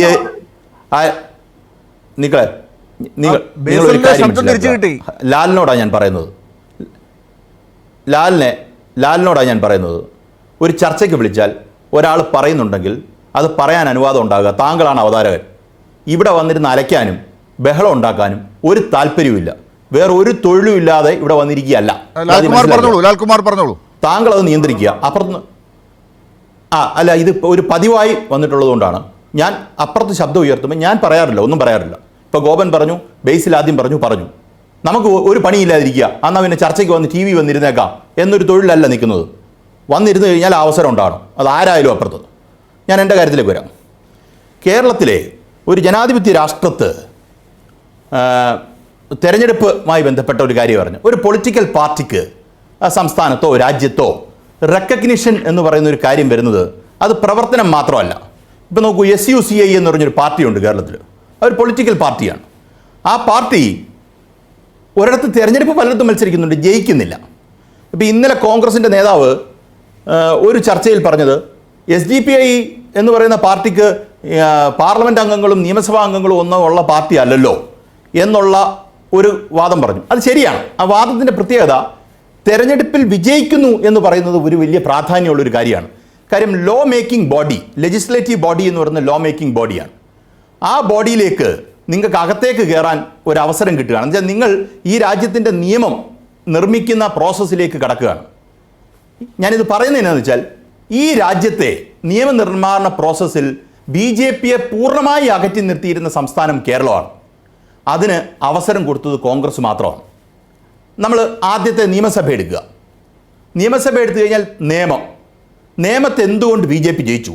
രാജഗോപാൽ എങ്ങനെ ജയിച്ചു എന്നുള്ള ചോദ്യത്തിന് UDFന്റെ സ്ഥാനാർത്ഥിക്ക് ഏതാണ്ട് 35,000-ൽ മേളിൽ വോട്ടുണ്ടായിരുന്നത് ക്രമാതീതമായി കുറഞ്ഞ് 13,500-ലേക്കോ മറ്റോ കുറഞ്ഞപ്പോഴാണ് അവിടെ BJP ജയിച്ചത്. കഴിഞ്ഞ പ്രാവശ്യം ഈ വിഷയം നമ്മൾ വലിയ രീതിയിൽ ചർച്ച ചെയ്യുകയും കാര്യം കോൺഗ്രസിൻ്റെ ഒരു ഇരട്ടത്താപ്പുണ്ടെന്ന് നമ്മൾ വീണ്ടും ശബ്ദം ഉയർത്തിയപ്പം കെ മുരളീധരനെ അവിടെ സ്ഥാനാർത്ഥിയാക്കി. കെ മുരളീധരൻ അവിടെ ഓടി ജയിക്കാനുള്ള വോട്ടില്ല എന്നുള്ളത് യാഥാർത്ഥ്യം. കോൺഗ്രസിൻ്റെ പണ്ട് BJPയിലേക്ക് പോയ വോട്ടുകൾ അദ്ദേഹത്തിന് കെ മുരളീധരന് തിരിച്ചു പിടിക്കാൻ കഴിയുകയും ഇടതുപക്ഷ ജനാധിപത്യ മുന്നണിയുടെ സ്ഥാനാർത്ഥിക്ക് അവിടെ വിജയിക്കാൻ കഴിഞ്ഞു. അപ്പോൾ 10-20,000 വോട്ട് കുറഞ്ഞതിൻ്റെ അടിസ്ഥാനത്തിലാണ് അവിടെ ആദ്യമായി BJPക്ക് നിയമസഭയിലേക്ക് ഒരാൾക്ക് കയറാൻ കഴിഞ്ഞത്. അടുത്ത വിഷയം എടുക്കുക, തൃശ്ശൂർ പാർലമെൻറ്റ്. തൃശ്ശൂർ പാർലമെൻറ്റിൽ സുനിൽകുമാർ മത്സരിക്കുമ്പം സുനിൽകുമാർ അതിനു മുമ്പ് മത്സരിച്ച രാജാജിയെക്കാട്ടിലും ഏതാണ്ട് 7,000-8,000 വോട്ട് കൂടുതൽ പിടിച്ചു. കേരളം മൊത്തം UDFന്റെ തരംഗമായിരുന്ന സമയമാണ്. UDF തരംഗമല്ലെന്ന് അവർ തന്നെ പറയത്തില്ല. LDFനെ തൂത്തെറിയുക തന്നെയാണ് ചെയ്തത്. നമ്മൾ അങ്ങനെ തന്നെ എനിക്ക് പറയുന്നതിന് മടിയില്ല. ഒരു സീറ്റ് മാത്രത്തിലേക്ക് LDFന്റെ ഇടതുപക്ഷ ജനാധിപത്യ മുന്നണി ഒതുങ്ങി. പെർഫോമൻസ് അത്ര മെച്ചമായിരുന്നില്ല എന്ന് നമുക്കെല്ലാവരും അറിയാം. ലക്ഷക്കണക്കിന് ഭൂരിപക്ഷത്തിലാണ് ഓരോ സ്ഥാനാർത്ഥിയും കേരളത്തിൽ UDF ജയിച്ചത്. അങ്ങനെ നിൽക്കുന്ന ഒരു അന്തരീക്ഷത്തിൽ പ്രതാപൻ 1,00,000-ലധികം വോട്ടിൽ ജയിച്ചിരുന്ന ഒരു സീറ്റ് 10-80,000 വോട്ട് UDFന് കുറയുകയും മുൻ മുഖ്യമന്ത്രിയായിരുന്ന കെ കരുണാകരൻ്റെ പുത്രനെ വടകരയിൽ നിന്ന് വലിച്ചുകൊണ്ട് വന്ന് തൃശ്ശൂർ നിർത്തി തോപ്പിച്ചു. അതുവഴി യഥാർത്ഥത്തിൽ BJPക്ക് ആദ്യമായി കേരളത്തിൽ നിന്ന് പാർലമെൻറ്റിലേക്ക് പോകാൻ ഒരാളെ ഉണ്ടാക്കി കൊടുത്തു, ഒരു മന്ത്രിയെ ഉണ്ടാക്കി കൊടുത്തു. അടുത്തതാണ് താങ്കൾ പറഞ്ഞ KC വേണുഗോപാൽ രാജസ്ഥാൻ വഴി ഉണ്ടാക്കി കൊടുത്തത്. പോട്ടെ, കേരളത്തിൽ നിന്ന് പോയതല്ല, അതും കേരളത്തിൻ്റെ കോൺട്രിബ്യൂഷനാണ്. ഇതാണ് ഇവിടുത്തെ പറഞ്ഞാൽ ഒരു ജനാധിപത്യ രാഷ്ട്രത്തെ എങ്ങനെ കാര്യം വർക്ക് ചെയ്യുന്നു എന്നുള്ളതാണ്. ഇത് LDFന്റെ ഭാഗത്തൊന്നും സംഭവിച്ചിട്ടില്ല. LDFന്റെ വോട്ടുകൾ കുറഞ്ഞ സ്ഥലങ്ങൾ നിങ്ങൾ നോക്കൂ. LDFന്റെ വോട്ടുകൾ കുറഞ്ഞ സ്ഥലത്തെല്ലാം കോൺഗ്രസ്സാണ് ജയിച്ചിട്ടുള്ളത്. അതാ പറഞ്ഞ് UDFന്റെ വോട്ട് കുറയുമ്പോൾ അവിടെ കൃത്യമായി BJP ജയിക്കുന്നു. LDFന്റെ വോട്ട് കുറയ്ക്കുമ്പോൾ കോൺഗ്രസ് ആണ് ജയിക്കുന്നത്. അങ്ങനെ ഒരു സാഹചര്യം ഇവിടെ ഉണ്ട് എന്ന് നമ്മൾ മനസ്സിലാക്കുക. അത് റിബട്ട് ചെയ്യട്ടെ, അപ്പം ഞാൻ മറുപടി പറയാം. ശരി. അടുത്തത് താങ്കൾ ചോദിച്ച ഈ പറയുന്ന ഗോൾവാക്കറുമായിട്ട് ബന്ധപ്പെട്ട കാര്യം കൂടെ പറഞ്ഞ് ഞാൻ അവസാനിപ്പിക്കാം. ഗോൾവാക്കറുമായി ബന്ധപ്പെട്ട പ്രതിപക്ഷ നേതാവിന് ഒരു പ്രോപ്പർ റിപ്ലൈ ഇല്ല. ആ പരിപാടിയിൽ പങ്കെടുത്ത RV ബാബു ഇന്നും വ്യക്തമായി പറയുന്നുണ്ട്, സതീശൻ ഞങ്ങളുടെ കൂട്ടത്തിൽ നിന്ന് സഹകരിച്ച് പോകുന്നതിന് ബുദ്ധിമുട്ടില്ലാത്ത രീതിയിലുള്ള ഒരാളായിരുന്നു, ഇപ്പോഴാണ് സതീശൻ ആൾ മാറിയത് എന്ന് അദ്ദേഹം പറയുന്നുണ്ട്. ആദ്യം ഇത് പുറത്തേക്ക് വിട്ടത് RV ബാബുവാണ്. നോക്കൂ, ഗോൾവാക്കറിൻ്റെ ഇപ്പം RSSന്റെ ചാനലിൽ പോലും നമ്മൾ ഡിബേറ്റ് നടത്താറുണ്ട്. ജനൻ TVയിൽ പണ്ട് നമ്മൾ പോകാറുണ്ട്. ഞാനിപ്പോൾ പോകാറില്ല, സാധാരണ പോകാറുണ്ട്. CPMന്റെ പ്രതിനിധിയോ ആരിലോ പോകുന്നത് എനിക്കറിയില്ല, അങ്ങനെ പോകുന്നുണ്ട്. കോൺഗ്രസിൻ്റെ പ്രതിനിധി പോകുന്നുണ്ട്. അതിനെ അല്ലല്ലോ നമ്മൾ വിമർശിച്ചത്. ഒരു പ്രോഗ്രാമിന് പങ്കെടുക്കുന്നതിനെ കുറിച്ചല്ല നമ്മുടെ വിമർശനം. അവിടെ പോയി കുമ്പിട്ട് വണങ്ങി നിന്ന് തൊഴുത് നിന്നതിനെക്കുറിച്ചാണ് നമ്മൾ ചോദിക്കുന്നത്. അതിനൊരു മറുപടിയില്ല. അതിനവർ കൊണ്ടിരുന്ന മറുപടി ഇന്ത്യ കണ്ടിട്ടുള്ളതിൽ ഏറ്റവും വലിയ ജനാധിപത്യ വിരുദ്ധ സർക്കാരായിരുന്ന ഇന്ദിരാഗാന്ധിയുടെ സർക്കാരിനെ പുറത്താക്കാനായിട്ട് ഇവിടെയുള്ള എല്ലാ ജനങ്ങളും, അന്ന് ഈ പറയുന്ന ഇവർ പറഞ്ഞ ജനസംഘമൊന്നുമില്ല കേട്ടോ, അതുപോട്ടെ, അത് ആർക്കാർക്ക് അറിയാവുന്ന കാര്യമാണ്. അതിലും രാഷ്ട്രീയത്തിലേക്ക് പോവുകയാണെങ്കിൽ നമുക്ക് ബാക്കി മറുപടി പിന്നെ പറയാം. ശരി. അങ്ങനെ ഒരു റഫറൻസ് എടുത്തുകൊണ്ട് വരും. അപ്പോൾ അവർക്ക് VD സതീശൻ കുമ്പിട്ടതിന് പറയാനായിട്ട് ഏറ്റവും ജനാധിപത്യ വിരുദ്ധമായി പ്രവർത്തിച്ച ഇന്ദിരാഗാന്ധിക്ക് എതിരെ പ്രവർത്തിച്ച ഒരു കാര്യം മാത്രമേ ഇപ്പോഴും പറയാനുള്ളൂ. അതാണ് അതിൻ്റെ ഉത്തരം. ശരി. ബേസിൽ, MS ഗോൾവാൾക്കറുടെ ജന്മശതാബ്ദി ഉദ്ഘാടനം ചെയ്യാൻ പ്രതിപക്ഷ നേതാവ് പോയത് എന്തിനാണ്? നിങ്ങൾ ആദ്യം ചോദിച്ച ചോദ്യം വീണ്ടും അങ്ങനെ ആവർത്തിച്ച് ചോദിച്ചു. ഞാൻ പറയുന്നത് സ്വാഭാവികമായിട്ടും ഈ പറയുന്ന പ്രതിപക്ഷ നേതാവ് പോയിട്ടുണ്ടെങ്കിൽ ഒരു ജന്മദിനം അല്ലെങ്കിൽ ഈ പറയുന്ന പരിപാടിയിൽ അന്ന് ഒരു ഡിബേറ്റിന് അതിന് പങ്കെടുക്കാൻ വേണ്ടിയിട്ടാണ് പ്രതിപക്ഷ നേതാവ് ക്ഷണിക്കപ്പെട്ട പരിപാടിയിൽ അദ്ദേഹത്തിന്റെ മണ്ഡലത്തിലുള്ള ക്ഷണിക്കപ്പെട്ട പരിപാടി പ്രതിപക്ഷ നേതാവ് പോയിട്ടുണ്ടാകും. സ്വാഭാവികമായിട്ടും ശരിയായിരിക്കും പ്രതിപക്ഷ നേതാവ് പോയിട്ടുണ്ടാകും. അതിനെപ്പറ്റിയുള്ള ആൻസർ പ്രതിപക്ഷ നേതാവ് ആൻസർ പേഴ്സൺ പ്രതിപക്ഷ നേതാവ് അതിനെ മാധ്യമങ്ങളെ കണ്ട് കൃത്യമായിട്ടുള്ള അദ്ദേഹത്തിന്റെ വിവരം നൽകും. പിന്നെ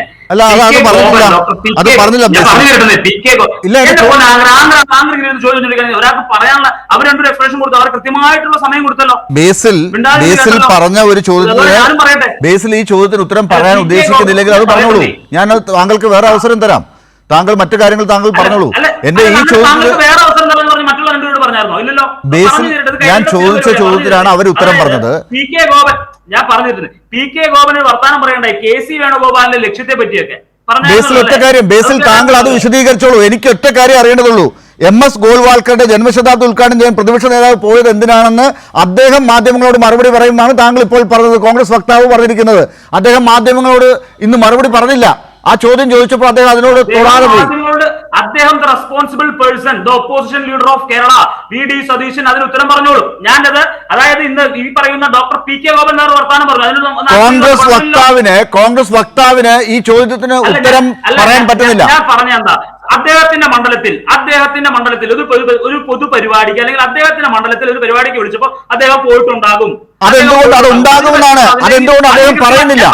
അദ്ദേഹം മറുപടി പറയാത്തത് എന്തുകൊണ്ടാണ്? പിന്നെ അല്ല, ഞങ്ങളുടെ AICC ജനറൽ സെക്രട്ടറിയെ പറ്റി ആയിരിക്കുന്ന ഡോക്ടർ PK ഗോപൻ വളരെ VD സതീശൻ അത്ര വിലയില്ലാത്ത ആളാണോ? സതീശൻ വിലയില്ലാത്ത ഒരാളാണോ നിങ്ങൾക്ക്? അല്ല, പറഞ്ഞു തീർന്നില്ല. ഞാൻ പറഞ്ഞു, നിങ്ങൾ സംസാരിച്ചപ്പോ ഞാനത് പറഞ്ഞു തീർക്കട്ടെ. ബേസിൽ ഞാൻ താങ്കൾക്ക് പറയാൻ അവസരം തരാം. താങ്കൾ വെറുതെ ഇങ്ങനെ ഒച്ച വെച്ചിട്ട് കാര്യമില്ല. അല്ല, അത് അങ്ങനെയല്ല. എന്റെ ചോദ്യത്തിനുള്ള ഉത്തരം താങ്കൾ പറയാൻ ഉദ്ദേശിക്കുന്നുണ്ടോ ഇല്ലെന്ന് പറഞ്ഞാൽ മതി. VD സതീശനെ കുറിച്ചുള്ള ഈ ചോദ്യത്തിന് സതീശൻ മറുപടി പറയുന്നില്ല. മാധ്യമങ്ങൾ ചോദിച്ചിട്ട് പറയുന്നില്ല. താങ്കൾ ഇപ്പോൾ ഈ ചോദ്യത്തിന് ഉത്തരം പറയുന്നില്ല. എന്റെ പൊന്നു ലാലെ, ഞാനൊരു കാര്യം പറയട്ടെ. ലാല് താഴെ നിന്നുകൊണ്ട് ആങ്കറിംഗ് പറയാം, ലാലും താഴെ CPM എഴുതി വെക്കുക. താങ്കൾ ഇങ്ങനെ പറഞ്ഞതുകൊണ്ട് എന്റെ ചോദ്യം ഇല്ലാതാകുമോ? ഇത് കണ്ടുകൊണ്ടിരിക്കുന്നവർ പറയട്ടെ. ഞാൻ ചോദിക്കട്ടെ, ഇന്നത്തെ ദിവസം നേരത്തെ ലാൽകുമാർ പറഞ്ഞതുപോലെ ഇന്നത്തെ ദിവസം സംഘപരിവാർ നേതാവ്, ഹിന്ദു ഐക്യവേദിയുടെ നേതാവ് RV ബാബു ഇന്നും മാധ്യമങ്ങളിൽ പറഞ്ഞിരിക്കുകയാണ്. നിങ്ങൾ അതിന്റെ അകത്ത് ഞാൻ പറഞ്ഞില്ലേ, അതിന് അദ്ദേഹം കൃത്യമായിട്ടുള്ള എക്സ്പ്ലനേഷൻ തന്നോളൂ. അദ്ദേഹത്തിന്റെ മണ്ഡലത്തിൽ പരിപാടിക്കാണ് അദ്ദേഹം പോയത് അല്ലേ? അതല്ല. സംസ്ഥാനം മുഴുവൻ കോൺഗ്രസിന് ചീത്തപ്പേരുണ്ടാക്കുന്ന രീതിയിൽ പ്രതിപക്ഷ നേതാവിനെ കുറിച്ച്, കോൺഗ്രസിനെ കുറിച്ച് ഒരു അപവാദം വന്നിരിക്കുകയാണ്. ഇന്ന് സംഘപരിവാറിന്റെ നേതാവ് RV ബാബു മാധ്യമങ്ങളിൽ വന്ന് പറഞ്ഞിരിക്കുകയാണ്, ഈ VD സതീശൻ RSSന്റെ വോട്ട് വാങ്ങാൻ വേണ്ടി കയറി ഇറങ്ങിയ നേതാക്കൾ ആരൊക്കെയാണെന്നുള്ളത് അറിയണോ? വോട്ട് വാങ്ങാൻ വേണ്ടി VD സതീശൻ വന്നത് വേലെല്ലാം പറഞ്ഞു നോക്കണം. നിങ്ങൾ VD സതീശനോട് ചോദിച്ചാൽ VD സതീശൻ പറയില്ലേ? നിങ്ങൾ VD സതീശൻ ഈ RSSന്റെ വോട്ട് മേടിക്കാൻ വേണ്ടിയിട്ട് അത് ചെയ്തു പറയുന്ന പോലെ ഞാനൊരു കാര്യം പറയട്ടെ. വെള്ളാപ്പള്ളി നടേശനെ കാറിൽ കയറ്റിയത് VD സതീശനല്ല, കേരള സ്റ്റേറ്റ് നമ്പർ വന്ന് എഴുതിയിരിക്കുന്ന ഈ ഇത് പറഞ്ഞത് RV ബാബു, ഇത് പറഞ്ഞത് സംഘപരിവാർ നേതാവ്. താങ്കൾ എന്തിനാണ് ഇതിനകത്ത് എന്നെയോ അല്ലെങ്കിൽ മുഖ്യമന്ത്രിയോ ഒക്കെ പറയുന്നത് എന്തിനാണ്? ഇത് സംഘപരിവാർ നേതാവ് പറഞ്ഞതാണ്. നിങ്ങൾ മറുപടി അവർക്കാണ് കൊടുക്കേണ്ടത്. നിങ്ങൾ എന്തുകൊണ്ടാണ് സംഘപരിവാറിന് മറുപടി കൊടുക്കാത്തത്? VD സതീശൻ എന്തുകൊണ്ടാണ് സംഘപരിവാറിന് മറുപടി കൊടുക്കാത്തത്? താങ്കൾ ഇങ്ങനെ ഒച്ച വെച്ചതുകൊണ്ട് കാര്യമില്ല. സംഘപരിവാറിന് മറുപടി VD സതീശൻ കൊടുക്കാത്തത് എന്തുകൊണ്ടാണ്? വോട്ട് മേടിക്കാൻ വേണ്ടിയിട്ട് നിങ്ങൾ എന്തൊക്കെ വർത്താനം പറയുന്നത്? ഞാനല്ല പറഞ്ഞത്, RV ബാബു പറഞ്ഞതാണ്, ഞാൻ പറഞ്ഞതല്ല. നിങ്ങൾക്കത് ജനങ്ങളുടെ മുമ്പാകെ തിരുത്തേണ്ടതുണ്ടെങ്കിൽ താങ്കൾക്ക് അവസരം തരാം. താങ്കൾ തിരുത്തിക്കോളൂ. തെറ്റാണോ RV ബാബു പറഞ്ഞത്? ഞാൻ പറഞ്ഞത് നിങ്ങളിപ്പോ പറഞ്ഞല്ലോ RSSന്റെ വലിയ രീതിയിലുള്ള RSSന്റെ ഹെൽപ്പിന് വേണ്ടി VD സതീശൻ എന്നല്ല നിങ്ങൾ പറഞ്ഞേ. അതുപോലെ ഈ പറയുന്ന വെള്ളാപ്പള്ളി നടേശനെ കേരള സ്റ്റേറ്റ് നമ്പർ 1 എന്ന് പറഞ്ഞുള്ള വണ്ടിയിൽ ഈ ബ്ലാക്ക് കിയ കാർണിവലിന്റെ അകത്ത് വെള്ളാപ്പള്ളി നടേശനെ ഒപ്പം ഇരുത്തിയ കേരളത്തിന്റെ മുഖ്യമന്ത്രി പിണറായി വിജയൻ വെള്ളാപ്പള്ളി നടേശനെ കാറിൽ എടുത്ത് കൊണ്ടുപോയി. അത് മറച്ചു വെച്ചിട്ടില്ല, ഒളിച്ചു വെച്ചിട്ടില്ല, ആരും നിഷേധിച്ചിട്ടില്ല. VD സതീശൻ അവിടെ പോയത് ഇപ്പോഴും VD സതീശൻ പറയുന്നില്ല. VD സതീശൻ അവിടെ പോയത് മിണ്ടുന്നില്ല. അത് RV ബാബു പറയുന്നുണ്ട്. RV ബാബു പറഞ്ഞില്ലെന്ന് ചോദിച്ചാൽ നിങ്ങൾ ഉടനെ മുഖ്യമന്ത്രിയാണ് തെറി വിളിക്കുന്നത്. പിന്നെ RSSകാരുടെ വീട്ടിൽ പോയി വോട്ട് ചോദിച്ചു എന്നുള്ളത് അവരുമായിട്ട് അണ്ടർസ്റ്റാൻഡിങ് ഡീൽ ഉണ്ടാക്കി എന്നുള്ളത് നിങ്ങൾക്ക് എന്താ മറുപടി ഇല്ലാത്തത്? ഇത് നിഷേധിക്കാൻ പറ്റുമോ? അവർ ചായ കുടിക്കാനോ നാരങ്ങാളം കുടിക്കാനോ പോയതൊന്നുമല്ലല്ലോ. ഈ പറയുന്ന വെള്ളാപ്പള്ളി നടേശനെ കയറ്റി ഇപ്പുറം എഴുതി പോയില്ലേ? അതെന്തിനാ പോയേ? ലാൽകുമാർ, താങ്കൾ എന്തിനാണ് കൈ ഉയർത്തിയത്? ഈ കാര്യം കേട്ടപ്പോൾ താങ്കൾക്ക് എന്താണ് ക്ഷമിക്കാൻ പറ്റാതെ ഇരുന്നത്? അതിനിടയ്ക്ക് എന്താണ് ഇടപെടാൻ തോന്നിയത്? അല്ല, വെള്ളാപ്പള്ളി നടേശൻ RSSകാരനാണെന്നും വെള്ളാപ്പള്ളി നടേശൻ വർഗീയവാദിയാണെന്നും ഒരഭിപ്രായം കോൺഗ്രസിനുണ്ടോ? വെള്ളാപ്പള്ളി നടേശനാ സംഘപരിവാറിന്റെ ആളല്ല.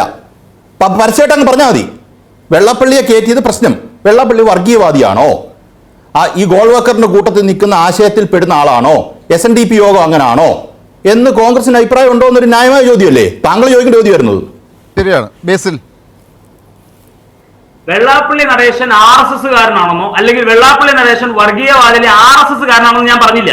ഈ എന്റെ പൊന്നിലാലെ ഞാൻ പറയും, ഇതൊക്കെ പണ്ടത്തെ പോരാട്ട നാടകം, ഇതിന്റെയൊക്കെ എക്സ്പയറി കഴിഞ്ഞതല്ലേ, ഇതിന്റെയൊക്കെ അഭ്യാസം കഴിഞ്ഞു, ഇതിന്റെയൊക്കെ സമയം കഴിഞ്ഞു. നിങ്ങൾ പറയുന്ന പോലെ നിങ്ങൾ മൂന്നുപേരും കൂടി തെറ്റിട്ട് ഫ്രെയിം ചെയ്തൊരു സാധനം കൊണ്ടെന്ന് വെച്ചാൽ അതങ്ങ് എല്ലാവരും അംഗീകരിച്ചു തരുമെന്ന് വിചാരിച്ചോ?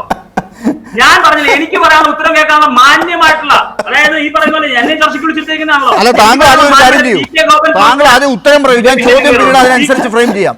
താങ്കൾ ആദ്യം ഉത്തരം പറയൂ. എങ്ങനെ? താങ്കൾ ആദ്യം ഉത്തരം പറയൂ, ഞാൻ അതിനനുസരിച്ച് ചോദ്യം പിന്നീട് ഉണ്ടാക്കിക്കോളാം. അല്ല, എന്റെ ചോദ്യത്തിന് താങ്കൾ ഉത്തരം പറയുന്നില്ല. അയ്യോ, RSSന്റെ ഏജന്റാണ് ഈ പറയുന്ന വെള്ളാപ്പള്ളി നടേശൻ എന്ന് ഞാൻ പറഞ്ഞിട്ടില്ല. RSSന്റെ ഏജന്റാണ് വെള്ളാപ്പള്ളി നടേശൻ ഞാൻ പറഞ്ഞത്. വെള്ളാപ്പള്ളി നടേശനെയും പിണറായി വിജയൻ വണ്ടി കയറ്റിയപ്പോ, പിണറായി വിജയൻ വണ്ടി കയറ്റി കൊണ്ടുപോയപ്പോ നിങ്ങൾക്ക് ഈ പറയുന്ന പോലെ പറഞ്ഞിരുന്നോ? നിങ്ങൾ ഇല്ലല്ലോ. ശരി ശരി, അപ്പോ ഇത് വി ഡി സതീശൻ കേൾക്കുക, ഇത് വി ഡി സതീശൻ കേൾക്കുക, വി ഡി സതീശൻ കേൾക്കുക. കോൺഗ്രസ് പാർട്ടി അയച്ചിരിക്കുന്ന വക്താവ് താങ്കൾക്കെതിരെ ഉയർന്ന ഒരു വിമർശനത്തെ കുറിച്ച് മറുപടി പറയാൻ തയ്യാറല്ല. അത് താങ്കൾ മാധ്യമങ്ങളോട് പറയുന്നതാണ് പറഞ്ഞിരിക്കുന്നത്. നാളെ എങ്കിലും താങ്കൾ ഇതിന് മറുപടി കൊടുക്കണേ. സംഘപരിവാറിന്റെ തെറിവിളി കേട്ട് താങ്കൾക്ക് ഇങ്ങനെ മുന്നോട്ട് പോകാൻ എത്ര നാൾ പറ്റും? ശരി, ഇത്രയും മനസ്സമാനിക്കുന്നത് കേരളത്തിലെ നമ്പർ 1 എന്ന് എഴുതിയിരിക്കുന്ന കിയാ കാർണിവൽ പിണറായി വിജയൻ വെള്ളാപ്പള്ളി നടേശനെ കയറ്റിക്കൊണ്ടുപോയപ്പോ ഇത്ര അസ്വസ്ഥ ഞാൻ കണ്ടില്ലല്ലോ. ശരി ശരി, താങ്കൾ ആ കാര്യങ്ങൾ ഇത്രയും പറഞ്ഞു. ഇതുകൊണ്ട് സമയം കുറെ പോയതല്ലാതെ താങ്കൾ എന്താണ് കോൺഗ്രസ് പാർട്ടിക്ക് വേണ്ടി ഇത്രയും നേരം പറഞ്ഞതെന്നുള്ളത് താങ്കൾ തന്നെ ആലോചിക്കുക. ശരി, MS ഗോൾവാൾക്കറുടെ കാര്യം ചോദിച്ചപ്പോൾ താങ്കൾക്ക് ഉത്തരമില്ല. രണ്ടാമത്തെ കാര്യം, രാജസ്ഥാനിൽ നിന്ന് BJP MP രാജ്യസഭയിലേക്ക് തെരഞ്ഞെടുക്കപ്പെടാൻ KC വേണുഗോപാൽ ഉണ്ടാക്കിയ ആ ഒരു അവസ്ഥയുണ്ടല്ലോ, അത് ഒരു ഡീലിന്റെ ഭാഗമായിട്ട് ഇപ്പോൾ ചർച്ച ചെയ്യപ്പെടുകയാണല്ലോ. എന്താണ് മറുപടി? KC വേണുഗോപാലിന്റെ ഡീൽ ഇപ്പൊ നിങ്ങളെല്ലാവരും ആവർത്തിച്ച് ഡോക്ടർ PK ഗോപൻ അവിടെ KC വേണുഗോപാലിന്റെ ലക്ഷ്യത്തെ പറ്റിയൊക്കെ പറയണ്ടേ. ആദ്യം KC വേണുഗോപാലിന്റെ ലക്ഷ്യത്തെ പറ്റി PK ഗോപൻ വളരെ നന്നായി പറയുന്നതായിട്ട് ഞാൻ കേട്ടു. KC വേണുഗോപാലിന് ഒരു ലക്ഷ്യമുണ്ട്, ഇവിടെ വേറെ ലക്ഷ്യമുണ്ട്. അതുകൊണ്ടാണ് KC വേണുഗോപാൽ പറഞ്ഞ PK ഗോപൻ എന്ന് പറയുന്നത് ഞങ്ങളുടെ AICCയുടെ ജനറൽ സെക്രട്ടറിയാ. ഞങ്ങൾക്ക് എല്ലാവർക്കും അഭിമാനത്തോടെ, കേരളത്തിലെ ഓരോ കോൺഗ്രസ്സുകാരനും വളരെ അഭിമാനത്തോടെ AICCയുടെ ജനറൽ സെക്രട്ടറി ആയിട്ട് കേരളത്തിന്റെ മണ്ണിൽ നിന്നും കണ്ണൂരുകാരായ KC വേണുഗോപാൽ ഇന്ന് AICCയുടെ ജനറൽ സെക്രട്ടറി ആയിട്ട് ഇരിക്കുന്നതിൽ ഞങ്ങൾക്ക് എല്ലാവർക്കും അഭിമാനം. അദ്ദേഹത്തിന്റെ നേതൃത്വത്തിൽ ഇന്ന് ഇവിടെ KPCC പ്രസിഡന്റും വർക്കിംഗ് പ്രസിഡന്റുമാരും രമേശ് ചെന്നിത്തല ഉൾപ്പെടെയുള്ള കൊടുക്കുന്ന സുരേഷ് ഉൾപ്പെടെയുള്ള നേതാക്കന്മാരുടെ നേതൃത്വത്തിൽ ഞങ്ങൾ മുന്നോട്ട് പോകുമ്പോൾ നിങ്ങൾക്ക് ഞാൻ പറഞ്ഞില്ലേ, KC വേണുഗോപാലിന്റെ ജനസമ്മതിയും അദ്ദേഹത്തിനുള്ള ആളുകളുടെ ഇടയിലുള്ള സ്വീകാര്യത കൂടി വരുമ്പോ സ്വാഭാവികമായും നിങ്ങൾ KC വേണുഗോപാൽ ഡീലിന് പോയി. അക്ഷരാർത്ഥത്തിൽ KC വേണുഗോപാൽ ഇന്ന് കഴിഞ്ഞ ദിവസം ഉൾപ്പെടെ എയർപോർട്ടിൽ വെച്ച് കഴിഞ്ഞ ദിവസം KC വേണുഗോപാൽ പ്രതികരിക്കുന്നില്ലേ? KC വേണുഗോപാൽ അക്ഷരാർത്ഥത്തിൽ പിണറായി വിജയനെതിരെയും CPM-നെതിരെയും ഒരു കോംപ്രമൈസും ഇല്ലാത്ത രീതിയിൽ KC വേണുഗോപാൽ പ്രതികരിക്കുന്ന നമ്മൾ കണ്ടു. അപ്പൊ അദ്ദേഹം രാജസ്ഥാനിൽ MP ആയിരുന്നപ്പോഴും ഇതൊക്കെ ചെയ്യാമായിരുന്നല്ലോ. അദ്ദേഹം രാജസ്ഥാനിൽ MP ആയിരുന്നപ്പോഴും ഇതൊക്കെ ചെയ്യാമായിരുന്നല്ലോ. അത് അദ്ദേഹം BJPക്ക് കൊടുത്തിട്ട് ഇവിടെ വന്ന് ചെയ്യേണ്ട ആവശ്യം എന്താണ്? അല്ല, ബിജെപിക്ക് കേസുകളോട് ചെയ്ത കഥ നിങ്ങൾ പറഞ്ഞത്. നിങ്ങളുടെ പിണറായി വിജയൻ, കേരളത്തിന്റെ മുഖ്യമന്ത്രിയായിട്ടുള്ള പിണറായി വിജയൻ നിർമ്മലാ സീതാരാമനെ വിളിച്ചു വരുത്തിയിട്ട് ഇന്ന് എത്ര നാളായി? ഇത്രയും മാസങ്ങൾ കഴിഞ്ഞിട്ട് വർഷത്തോടടുത്തല്ലോ. ഇതുവരെ പിണറായി വിജയൻ ഒരു വാക്ക് പറഞ്ഞോ? എന്തിനാ നിർമ്മലാ സീതാരാമനെ വിളിച്ചു വരുത്തിയെന്ന് കൈരളി ഉൾപ്പെടെ കേരളത്തിലെ എല്ലാ മാധ്യമങ്ങളും ഒത്തൊരുമിച്ച് ഒരേ സ്വരത്തിൽ ചോദ്യം ചോദിച്ചല്ലോ. ഒരു വാക്ക് ഉരിയാലോ പിണറായി വിജയൻ? രണ്ടാം റൗണ്ടിൽ 10 മിനിറ്റായി. ചോദ്യം ഞാൻ ഒന്നുകൂടെ ചോദിക്കുകയാണ്. രാജസ്ഥാനിൽ നിന്ന് BJP MP രാജ്യസഭയിലേക്ക് തെരഞ്ഞെടുക്കപ്പെടാൻ KC വേണുഗോപാൽ തയ്യാറായത് കൂടിക്കാഴ്ചയ്ക്ക് വേണ്ടിയിട്ട് കേരളത്തിന്റെ മുഖ്യമന്ത്രി പിണറായി വിജയൻ വിളിച്ചു വരുത്തിയല്ലോ. രഹസ്യ കൂടിക്കാഴ്ച പുറത്തേക്ക് ഇറങ്ങിയല്ലോ. നിങ്ങൾ മീഡിയാസ് എല്ലാവരും ഒരുമിച്ച് ഒന്ന് ചോദ്യം ചോദിച്ചല്ലോ. ഒരു വാക്ക് മിണ്ടിയോ പിണറായി വിജയൻ? ശരി, ഡോക്ടർ PK ഗോപൻ, ഇത് ഡീല് തന്നെയാണോ, അതോ ഇത് ചോദ്യം ചോദിച്ചിട്ട് മനസ്സിലാകാത്തത് കൊണ്ടും ഈ കാര്യങ്ങൾ അറിയാത്തത് കൊണ്ടും KC വേണുഗോപാൽ ഇത്രയും വലിയ കയ്യടി വാങ്ങാൻ വേണ്ടി ജനങ്ങളൊക്കെ ഇവരെല്ലാം ഉയർത്തി AICCയുടെ വലിയ ഹൈക്കമാൻഡിന്റെ വലിയ പ്രതിനിധി എന്നുള്ള നിലയിലൊക്കെ ഇങ്ങനെ വാഴ്ത്തിക്കൊണ്ടിരിക്കുന്ന കണ്ണൂരുകാരനായ ബേസിലിന്റെ ആരാധ്യ പുരുഷനായ KC വേണുഗോപാലിനെ നിങ്ങളിങ്ങനെ അപമാനിക്കുകയാണോ? ശ്രദ്ധിക്കേണ്ട അംബാനി എന്ന് ബൃന്ദാക്കാരട്ടൊക്കെ ചോദിക്കുന്നത് KC വേണുഗോപാലിനോട്. ഈ ഉദ്ഘാടനം ചെയ്യാൻ പോയത് എന്തിനാണ്, ഗോൾവാൾക്കറുടെ ജന്മ ശതാബ്ദിയിൽ ഇങ്ങനെ വളഞ്ഞു കുത്തി നിന്നത് എന്തിനാണെന്ന് VD സതീശനോട് ചോദിക്കുന്നത് മുഖ്യമന്ത്രി ഉൾപ്പെടെയുള്ളവർ. എന്താണ്, ഡീലാണോ ഇത്? നിങ്ങൾ ഡീലെന്ന് നിങ്ങളല്ലല്ലോ, അവരല്ലേ പറഞ്ഞു തുടങ്ങിയത്. ഡീലാണോ ഇത്? ഡോക്ടർ ലാലെ,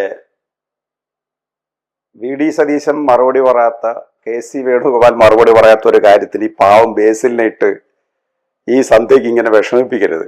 നമുക്കൊക്കെ അദ്ദേഹത്തോട് സഹതാപം തോന്നുകയാണ്. അത്രയും ക്രൂരതയൊന്നും ആരോടും അങ്ങ് ചെയ്യരുത്. ഒരാൾക്ക് പറയാവുന്ന കാര്യം മറുപടി പറയട്ടെ. ദയവായി അലമ്പാക്കരുത്. അദ്ദേഹം സംസാരിക്കാൻ സമ്മതിക്കില്ല. അതാണ് അടുത്തൊരു അടവാണത്. ഓതിരം അടവാണ്, അവസാനത്തെ അടവാണ് പ്രയോഗിക്കുന്നത്. മറ്റൊരാൾ സംസാരിക്കാൻ നേരത്തെ ഡോക്ടർ അഡ്വക്കേറ്റ് ലാല് തന്നെ അതിൽ ഇടപെടേണ്ടി വന്നു. അപ്പോ ഇതിനകത്ത് അദ്ദേഹം ഉയർത്തിയ പ്രശ്നങ്ങളിലുള്ള 1-2 കാര്യം, ഈ വി ഡി സവർക്കറിന്റെ ചിത്രത്തിന് മുമ്പിൽ വിളക്ക് കൊളുത്തിയ ചോദ്യം ചോദിക്കുമ്പോൾ അദ്ദേഹം മറുചോദ്യം ചോദിച്ചത് വെള്ളാപ്പള്ളി നടേശനെ കാറ് കയറ്റിയപ്പോൾ ഈ ചോദ്യം ചോദിക്കാൻ എന്താണ്? അപ്പൊ ഡോക്ടർ ലാൽ അദ്ദേഹത്തോട് ചോദിച്ചു, അല്ല അതുപോലെ തന്നെ മറ്റേ അഡ്വക്കേറ്റ് ലാലും ചോദിച്ചു, വെള്ളാപ്പള്ളി നടേശനോട് നിങ്ങൾ അയിത്തം കൽപ്പിക്കുന്നുണ്ടോ? വെള്ളാപ്പള്ളി നടേശൻ പിന്നെ ഇങ്ങനെ അപരാധിയാണോ എന്ന് ചോദ്യം ചോദിക്കുകയാണ് ഇതിന് പകരമായിട്ട്. അതായത് വെള്ളാപ്പള്ളി നടേശനെ കാറിൽ കയറ്റിയതും വി ഡി സവർക്കറുടെ മുമ്പിൽ നിലവിളക്ക് കൊളുത്തിയതിനെയും സമീകരിക്കാനാണ് പ്രിയപ്പെട്ട കോൺഗ്രസ് സുഹൃത്തുക്കളെ പരിശ്രമിക്കുന്നത്. വെള്ളാപ്പള്ളി തൊട്ടുകൂടാത്തവനും തീണ്ടിക്കൂടാത്തവനും ദൃഷ്ടിയിൽപ്പെട്ടാൽ ദോഷമുള്ളവനുമാണോ? വെള്ളാപ്പള്ളിയും മുഖ്യമന്ത്രിയും കൂടെ 100 മീറ്റർ അകലെയുള്ള ഒരു പരിപാടിയിൽ ഒരു ഗസ്റ്റ് ഹൗസിൽ ഒരുമിച്ച് താമസിക്കുന്നു. വെള്ളാപ്പള്ളി 100 മീറ്റർ ഉള്ളതുകൊണ്ട് അദ്ദേഹം ഇറങ്ങി നടക്കുന്നു. മുഖ്യമന്ത്രിക്ക് സെക്യൂരിറ്റി പ്രഷർ ഉള്ളതുകൊണ്ട് അദ്ദേഹം കാറിൽ കയറുന്നു. നടന്നുപോയ വെള്ളാപ്പള്ളിയോട് വരുന്നോ എന്ന് ചോദിക്കുന്നു. ഇതിന് തുല്യമല്ലേ എന്റെ ലാലെ പിന്നെ രമേശ് ചെന്നിത്തലയുടെ അമ്മ മരിച്ചപ്പോ പിണറായി വിജയൻ അവിടെ പോയത് രമേശ് ചെന്നിത്തലയായിട്ടുള്ള ഡീലിന്റെ ഭാഗമാണോ?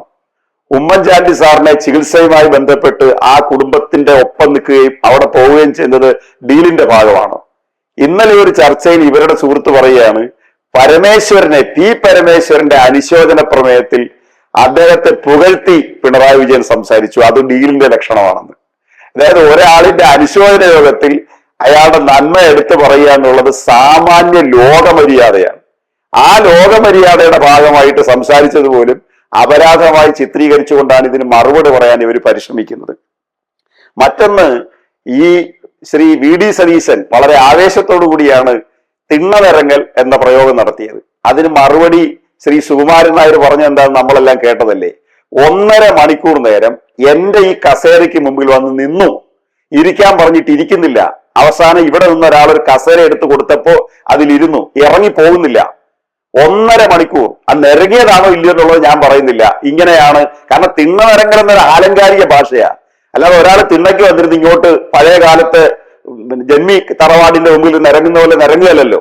അവിടെ ചെന്ന് കാത്തുകെട്ടി കിടക്കുന്നതിനാണ് നമ്മൾ ഈ പ്രയോഗം നടത്തുന്നത്. അപ്പോ പറച്ചിലും പ്രവൃത്തിയും തമ്മിൽ ഒരു ബന്ധവുമില്ലാത്ത ഒരു രാഷ്ട്രീയ നേതാവ്. അദ്ദേഹത്തെ കുറിച്ചാണ് ഹിന്ദു ഐക്യവേദിയുടെ പ്രസിഡന്റ് പറഞ്ഞത്, 996 ഇദ്ദേഹം തോറ്റു, പരവൂരിൽ തോറ്റു. 2001-ലും 2006-ലും RSSന്റെ സഹായം തേടി എന്നെ ജയിപ്പിക്കണമെന്ന് പറഞ്ഞു. 2006-ൽ ആ ഡീലിന്, ആ തെരഞ്ഞെടുപ്പിന് ഏതാനും ദിവസങ്ങൾക്ക് മുമ്പാണ് വി ഡി സവർക്കറിന്റെ പരിപാടിയിൽ അവർ വിളിച്ചു. അങ്ങനെ വിളിച്ചപ്പോൾ അദ്ദേഹം അവിടെ ചെന്ന് വിളക്ക് കൊളുത്തി. ഞാൻ ഒരു കഥ മറന്നുപോയത് ഓർമ്മിപ്പിക്കാം. കൊല്ലം പട്ടണത്തിൽ ശ്രീ സഖാവ് N പത്മലോചൻ മേയറായിട്ടിരിക്കുമ്പോൾ അവിടെ ഒരു ആൽമരം മുറിച്ചു.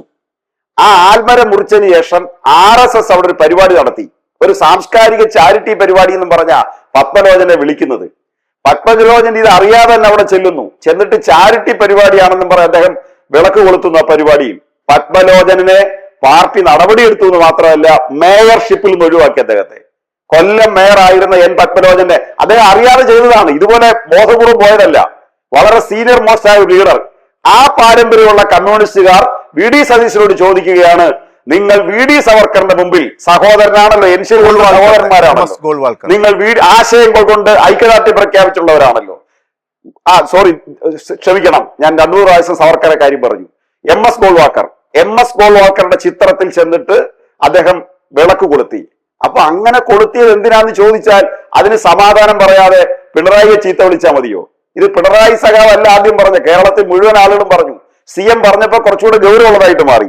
മറ്റൊന്ന്, ഈ കെ സുധാകരൻ RSSന്റെ പരിപാടിയുമായി ബന്ധപ്പെട്ട് അതിന്റെ ശാഖയ്ക്ക് കാവൽ നിന്നു. കണ്ണൂരിൽ CPM ശല്യപ്പെടുത്തുമെന്ന് പറഞ്ഞു ശാഖകൾക്ക് കാവൽ നിന്നു. അതായത് RSS ഉണ്ടാക്കിയ ശാഖയ്ക്ക് CPM ശല്യപ്പെടുത്തും എന്ന പ്രശ്നം ഉയർന്നു വന്നപ്പോ കെ സുധാകരൻ കോൺഗ്രസ് പ്രവർത്തകരുമായി ബന്ധപ്പെട്ട് എന്നിട്ടാണ് ശാഖയ്ക്ക് കാവൽ നിൽക്കുന്നത്. ഇതാണ് വസ്തുത. ഈ വസ്തുത മറച്ചു വെച്ചിട്ട് CPM BJP ഡീൽ എന്നൊരാക്ഷേപം ഉന്നയിച്ച എന്തിനാ? മൈനോറിറ്റിയുടെ വോട്ട് സമാഹരിക്കാൻ. ഇന്ത്യ രാജ്യത്ത് മൈനോറിറ്റിക്ക് കോൺഗ്രസ് കൊടുക്കുന്ന ഒരു പരിരക്ഷ എന്താ? കാരണം ഇന്ത്യ രാജ്യത്ത് അൽഖ്വയ്ദയുടെ ഗ്രൂപ്പ് ഉണ്ടാകുന്നത് എപ്പോഴാണ്? ഇസ്ലാമിക തീവ്രവാദ ഗ്രൂപ്പ് ഉണ്ടാകുന്നത്. ISS എന്ന് പറയുന്ന ഇസ്ലാമിക് തീവ്രവാദ ഗ്രൂപ്പ് ഉണ്ടാകുന്നത് എന്നാ? SDPIയും PF-ഉം ഉൾപ്പെടെയുള്ള പോപ്പുലർ ഫ്രണ്ട് ഉൾപ്പെടെയുള്ള സംഘടന ശാക്തീകരിക്കുന്ന എന്തിന്റെ പേരില? ബാബറി മസ്ജിദിന്റെ തകർച്ചയ്ക്ക് ശേഷം വിദേശ രാജ്യങ്ങളിലെ മുസ്ലിം മൈനോറിറ്റി അല്ലെങ്കിൽ മുസ്ലിം ജനവിഭാഗം ഇന്ത്യയിലെ മുസ്ലിം ന്യൂനപക്ഷത്തിന് ഇന്ത്യയിൽ രക്ഷയില്ല എന്ന ആശയത്തിലേക്ക് എത്തുന്ന എപ്പോഴാ? അന്താരാഷ്ട്ര തലത്തിൽ എന്തിന് ഇന്നത്തെ നരേന്ദ്രമോദിയെ അമേരിക്കൻ ഗവൺമെന്റ് അവിടെ പ്രവേശിപ്പിക്കാതിരുന്നതിന്റെ കാരണം എന്താ? ഗുജറാത്ത് കലാപം. ഇതിന്റെ എല്ലാ അടിത്തറ എവിടെയാ? ബാബറി മസ്ജിദിന്റെ തകർച്ചയാ. ആ ബാബറി മസ്ജിദ് തകർന്നത് ആര് ഭരണാധികാരിയായിട്ടിരിക്കുമ്പോഴാ? നരസിംഹറാവു ഭരണാധികാരിയായിട്ടിരിക്കുമ്പോ. UP അന്നത്തെ മുഖ്യമന്ത്രി ആരാ? BJPയുടെ കല്യാൺ സിംഗ്. CPM-ന്റെ നിലപാടെന്താ? CPM ദേശീയ ഉദ്ഗ്രഥന കൗൺസിൽ വിളിച്ചുകൂട്ടിയപ്പോ പറഞ്ഞത് ഞങ്ങൾ സ്റ്റേറ്റ് ഗവൺമെന്റുകളെ പിരിച്ചുവിടുന്ന നിയമത്തിനെതിരാ. പക്ഷേ ബാബറി മസ്ജിദ് പ്രൊട്ടക്ട് ചെയ്യാൻ UP സർക്കാർ തയ്യാറായില്ലെങ്കിൽ ഞങ്ങൾ തൽക്കാലത്തേക്ക് ഞങ്ങളുടെ എതിർപ്പ് മാറ്റിവെക്കുന്നു. നിങ്ങൾ സെൻട്രൽ ഗവൺമെന്റിന്റെ അധികാരം ഉപയോഗിച്ച് ആ സ്റ്റേറ്റ് ഗവൺമെന്റിനെ പിരിച്ചുവിട്ടാലും ശരി, ഇന്ത്യയുടെ ഹൃദയത്തിൽ മുറിവുണ്ടാകാൻ സമ്മതിക്കരുത്. ഏതെങ്കിലും ഒരു സംരക്ഷണം നരസിംഹറാവു അതിന് കൊടുത്തോ? എന്താ കാര്യം? എന്താ? സോഫ്റ്റ് ഹിന്ദുത്വ ആശയത്തിന്റെ ഭാഗമായി ഇന്ത്യയിലെ RSS ഉയർത്തുന്ന ആ രാഷ്ട്രീയത്തെ പിടിച്ചെടുക്കാൻ വേണ്ടി കോൺഗ്രസ് നടത്തിയ ചരിത്രം കണ്ട ഏറ്റവും വലിയ തെറ്റ്. കഴിഞ്ഞ 1000 സംവത്സരങ്ങളായി ഇന്ത്യ രാജ്യത്ത് നടത്തിയ ഒരു ഭരണകൂടം നടത്തിയ ഏറ്റവും വലിയ പെശകാണത്. ആ പെശകിന്റെ ഉൽപ്പന്നമാണ് ഇന്ത്യ രാജ്യത്തെ RSSന്റെ വർഗീയതയുടെ ശക്തിപ്പെടൽ, ആധുനിക കാലത്തെ ശക്തിപ്പെടൽ. ശരി, ഞാൻ വരാം. ഡോക്ടർ PK ഗോപൻ, ഞാൻ വരാം.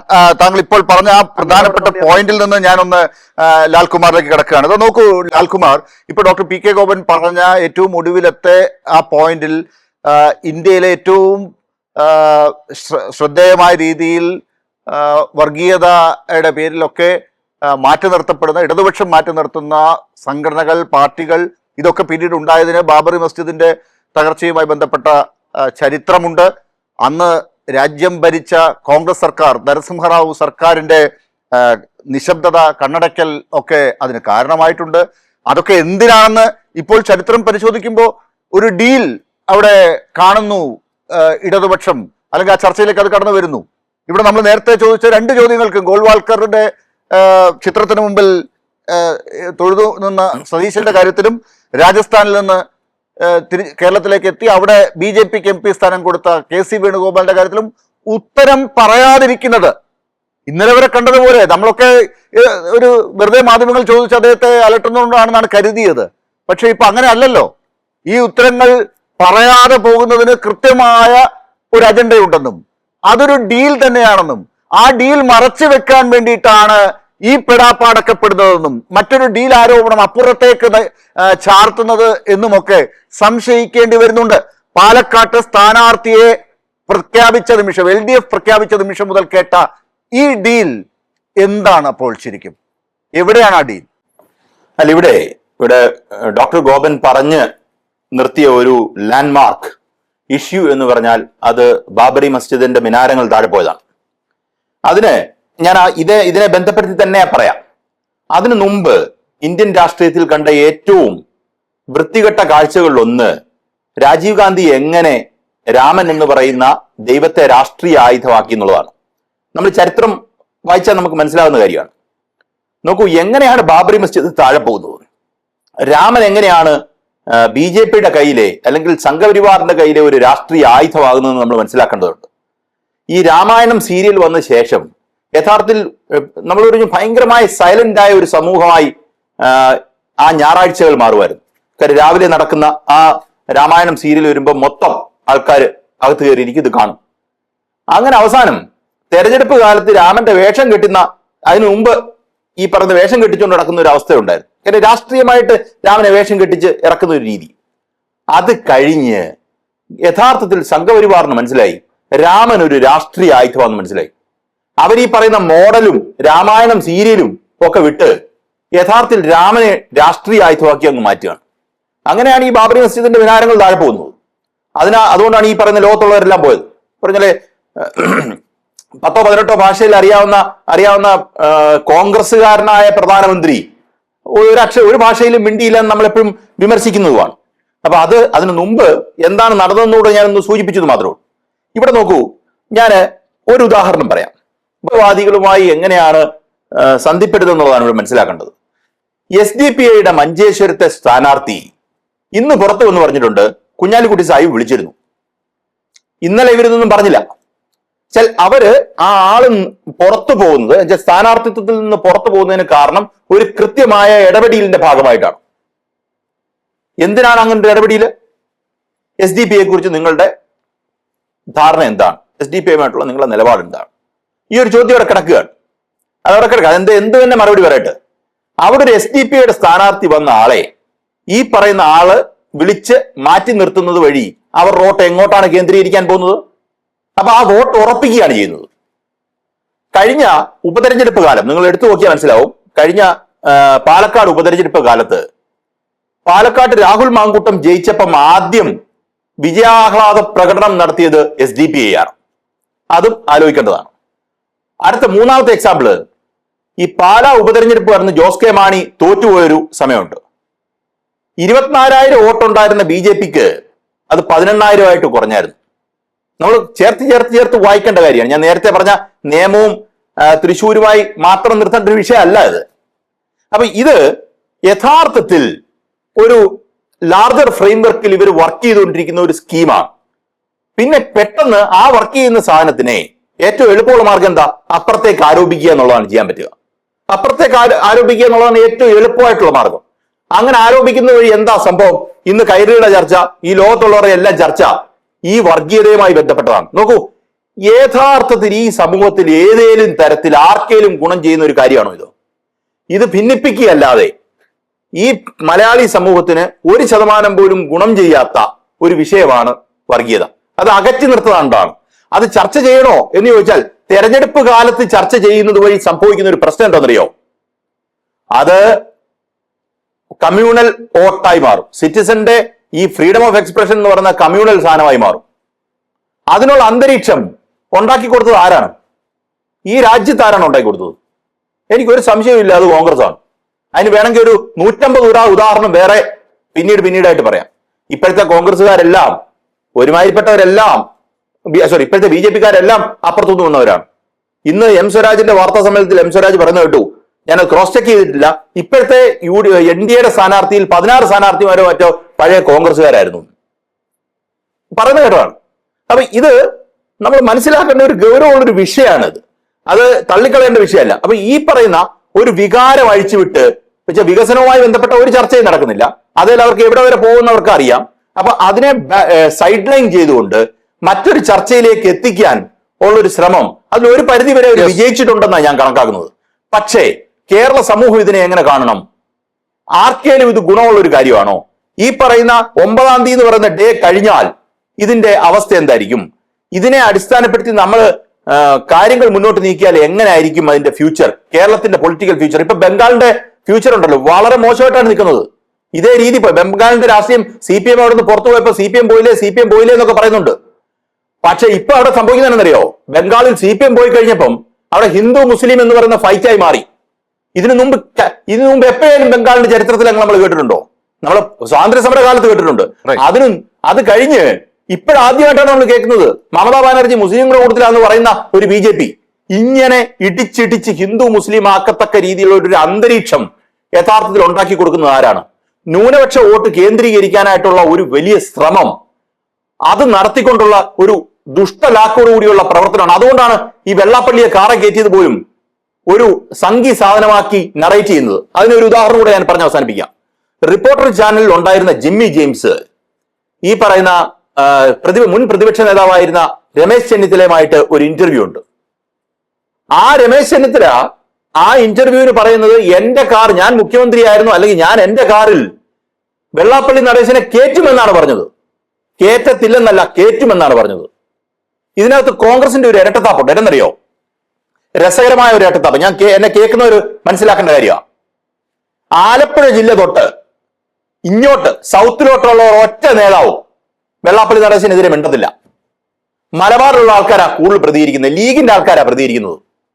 കാര്യം വെള്ളാപ്പള്ളി നടേശനുമായി CPM ഏതാണ്ട് ഹിന്ദു സാധനമാക്കി മാറ്റാൻ ഒരു ഇംപ്രഷൻ ഉണ്ടാക്കാനായിട്ടുള്ള കാര്യമാണ് ചെയ്യുന്നത്. എന്നാ പിന്നെ പോട്ടെ, രമേശ് ചെന്നിത്തലയ്ക്ക് അങ്ങ് പറഞ്ഞുകൂടെ? അടൂർ പ്രകാശൻ അങ്ങ് പറഞ്ഞുകൂടെ?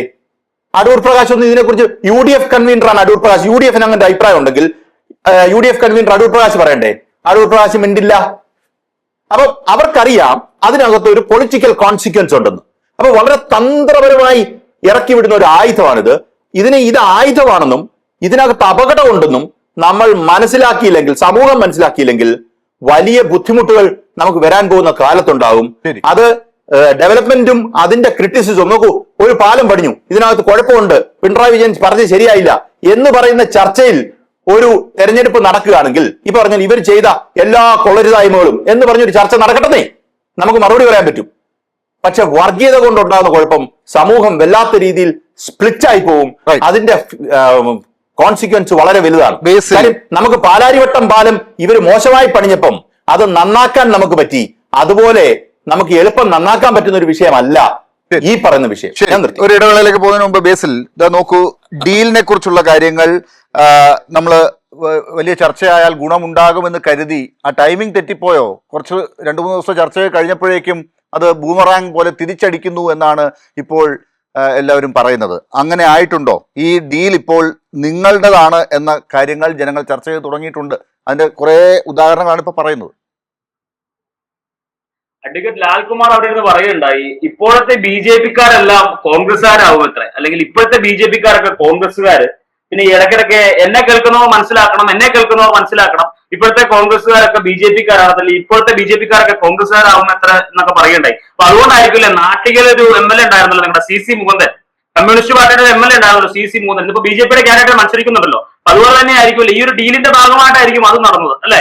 ആ ഡീലിന്റെ ഭാഗമായിട്ടായിരിക്കും നടന്നത്. പിന്നെ ചെയ്തത് എല്ലാം വെച്ചുകൊണ്ട്, ചെയ്തതെല്ലാം കൊള്ളരുതായ്മയും എന്ന് പറഞ്ഞുകൊണ്ട് നമുക്ക് വേണമെങ്കിൽ ഒരു സംവാദത്തിന് തയ്യാറാണ്, അല്ലെങ്കിൽ ഒരു സംവാദത്തിന് ഉണ്ട് എന്നൊക്കെ പറയുകയുണ്ടായി.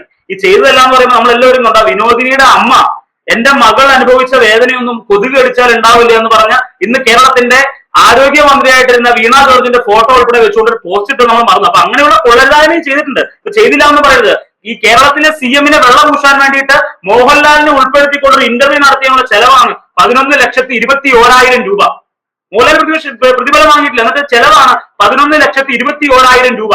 അപ്പൊ ഇങ്ങനെയുള്ള കൊള്ളരുതായ്മയും ചെയ്തിട്ടുണ്ട്. ഞങ്ങളൊക്കെ കാർഷിക മേഖലയിൽ ജീവിക്കുന്ന ആളുകൾ, ഒരു പശുത്തൊഴുത്ത് മെയിൻ്റെനൻസ് ചെയ്യാൻ വേണ്ടിയിട്ട് 10-20 ലക്ഷം രൂപ മേളിൽ മുടക്കിയ കേരളത്തിലെ മുഖ്യമന്ത്രിയുടെ ക്ലിഫ് ഹൗസിലെ പശുത്തൊഴുത്തിന് AC വെക്കുക ഉൾപ്പെടെയുള്ള കാര്യങ്ങൾ ചെയ്യാൻ വേണ്ടി 20 ലക്ഷം രൂപ മേളിൽ മുടക്കിയത് നമ്മളെല്ലാവരും. അപ്പൊ ഇങ്ങനെയുള്ള കൊള്ളരുതായ്മകളും ഉണ്ട് അഡ്വക്കേറ്റ് ലാൽ, ഓർത്തിരുന്ന നല്ലതാണ്.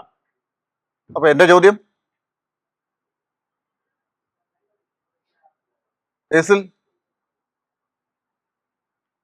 ബേസിൽ ദയവായി ഇത് ഇങ്ങനെ എന്റെ ചോദ്യത്തിന് ഉത്തരം പറയില്ല എന്ന് അവിടുന്ന് പറഞ്ഞല്ലോ, നിങ്ങൾ പറഞ്ഞല്ലോ ഡീൽ പറഞ്ഞല്ലോ. ഇപ്പൊ ഇതുപോലെ തന്നെ ഡീലാണല്ലോ BJP-ക്ക് കൊണ്ടുപോയി CPI-യുടെ ഈ പറയുന്ന കമ്മ്യൂണിസ്റ്റ് പാർട്ടിയുടെ MLA ആയിട്ടിരുന്ന CC മുകുന്ദനെ, നാട്ടികയിലെ CC മുകുന്ദനെ കൊണ്ട് BJP കൊടുത്തു. ഒരു ഡീൽ തന്നെയല്ലേ? അല്ല, നിങ്ങൾ പറഞ്ഞല്ലോ M സ്വരാജ് വന്നപ്പോ പറഞ്ഞല്ലോ, M സ്വരാജ് പറഞ്ഞത് നാട്ടികയിലെ CC മുകുന്ദനായിരിക്കും പറഞ്ഞേ.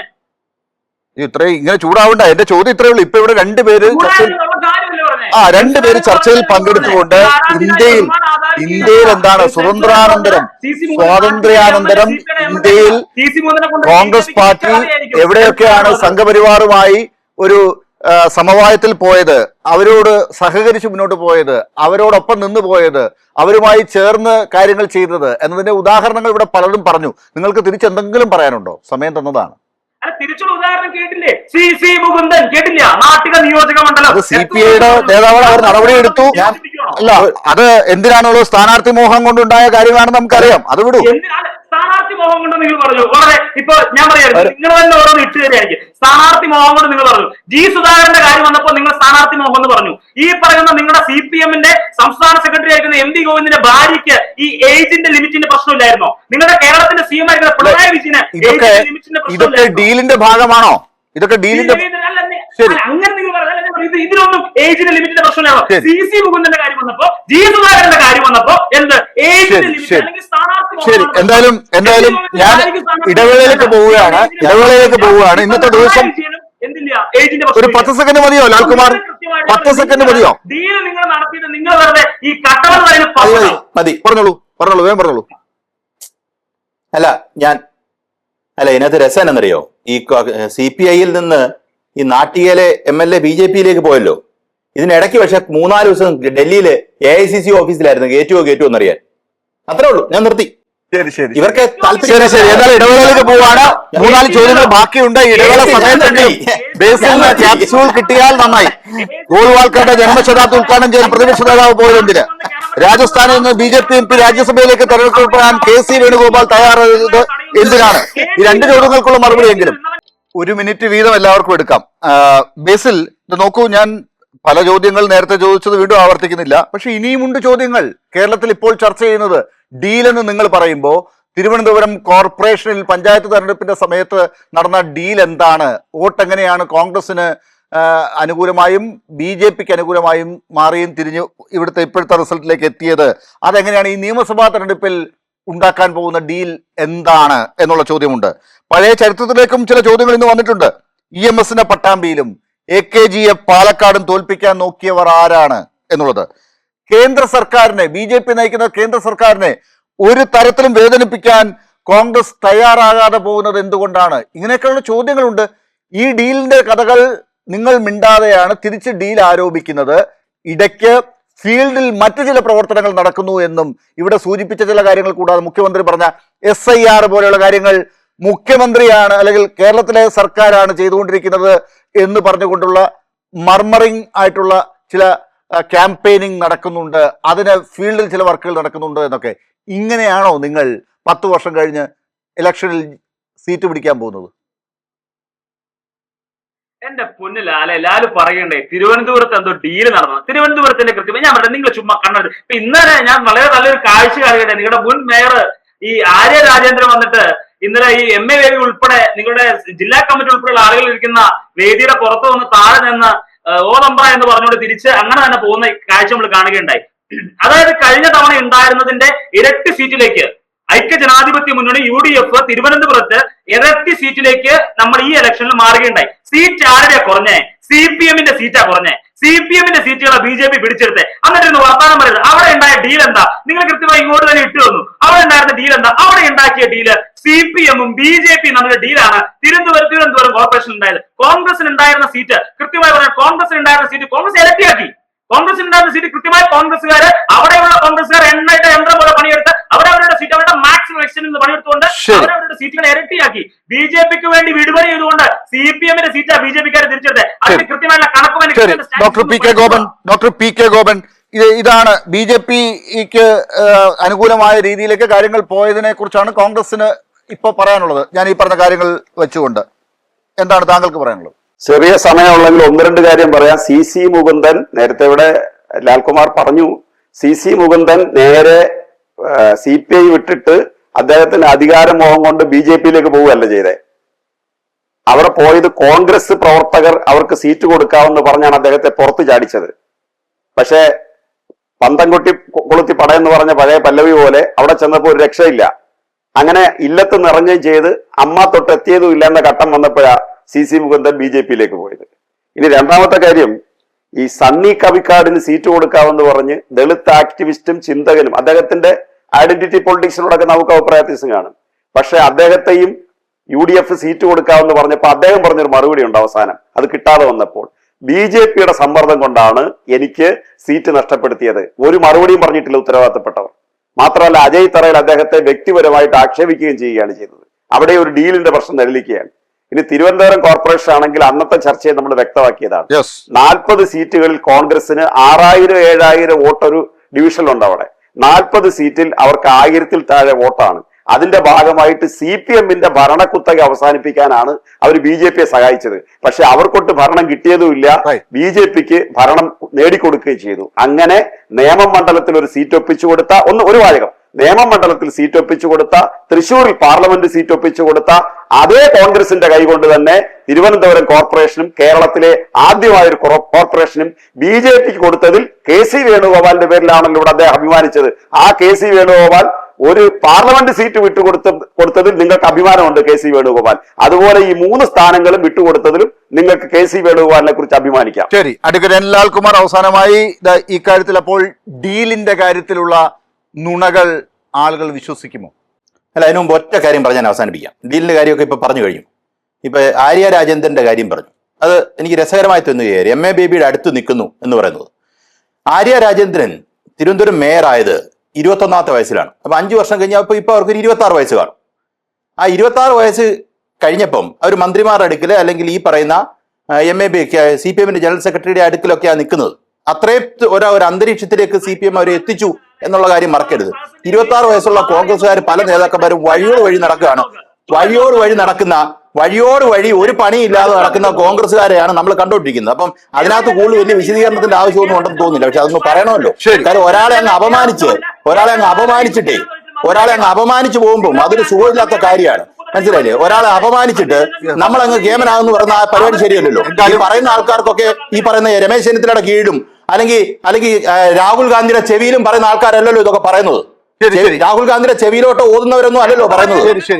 എത്തിയിട്ടൊന്നുമില്ലല്ലോ. എന്തായാലും ഒരുപാട് പേർക്ക് മാനഹാനി സംഭവിച്ചിട്ടുണ്ട്. ഒരുപാട് കോൺഗ്രസ് നേതാക്കൾക്ക്, സീനിയർ കോൺഗ്രസ് നേതാക്കൾക്ക് മാനഹാനിയുണ്ട്. പോസ്റ്റർ അടിച്ച് ബാനർ ഫ്ലക്സ് ഒക്കെ അടിച്ച് വെച്ചിട്ട് അവർക്ക് അത് വലിച്ചു കയറി കളയേണ്ടി വന്നു. ഇപ്പോഴും പുറത്തെടുക്കാൻ പറ്റാത്തവരുണ്ട്. ദീപ്തിയും ജോസഫ് വാഴക്കിനും ഒക്കെ എങ്ങനെയാണ് ഈ അപമാനം മറന്ന് പുറത്തേക്ക് ഇറങ്ങുന്നതെന്നുള്ളത് ഇപ്പോഴും ആളുകൾ നോക്കിയിരിക്കുകയാണ്. പക്ഷെ അപ്പോഴും ബേസിൽ MS ഗോൾവാൾക്കറുടെ ജന്മശതാബ്ദി ഉദ്ഘാടനം ചെയ്യാൻ പ്രതിപക്ഷ നേതാവ് പോയത് എന്തിന്?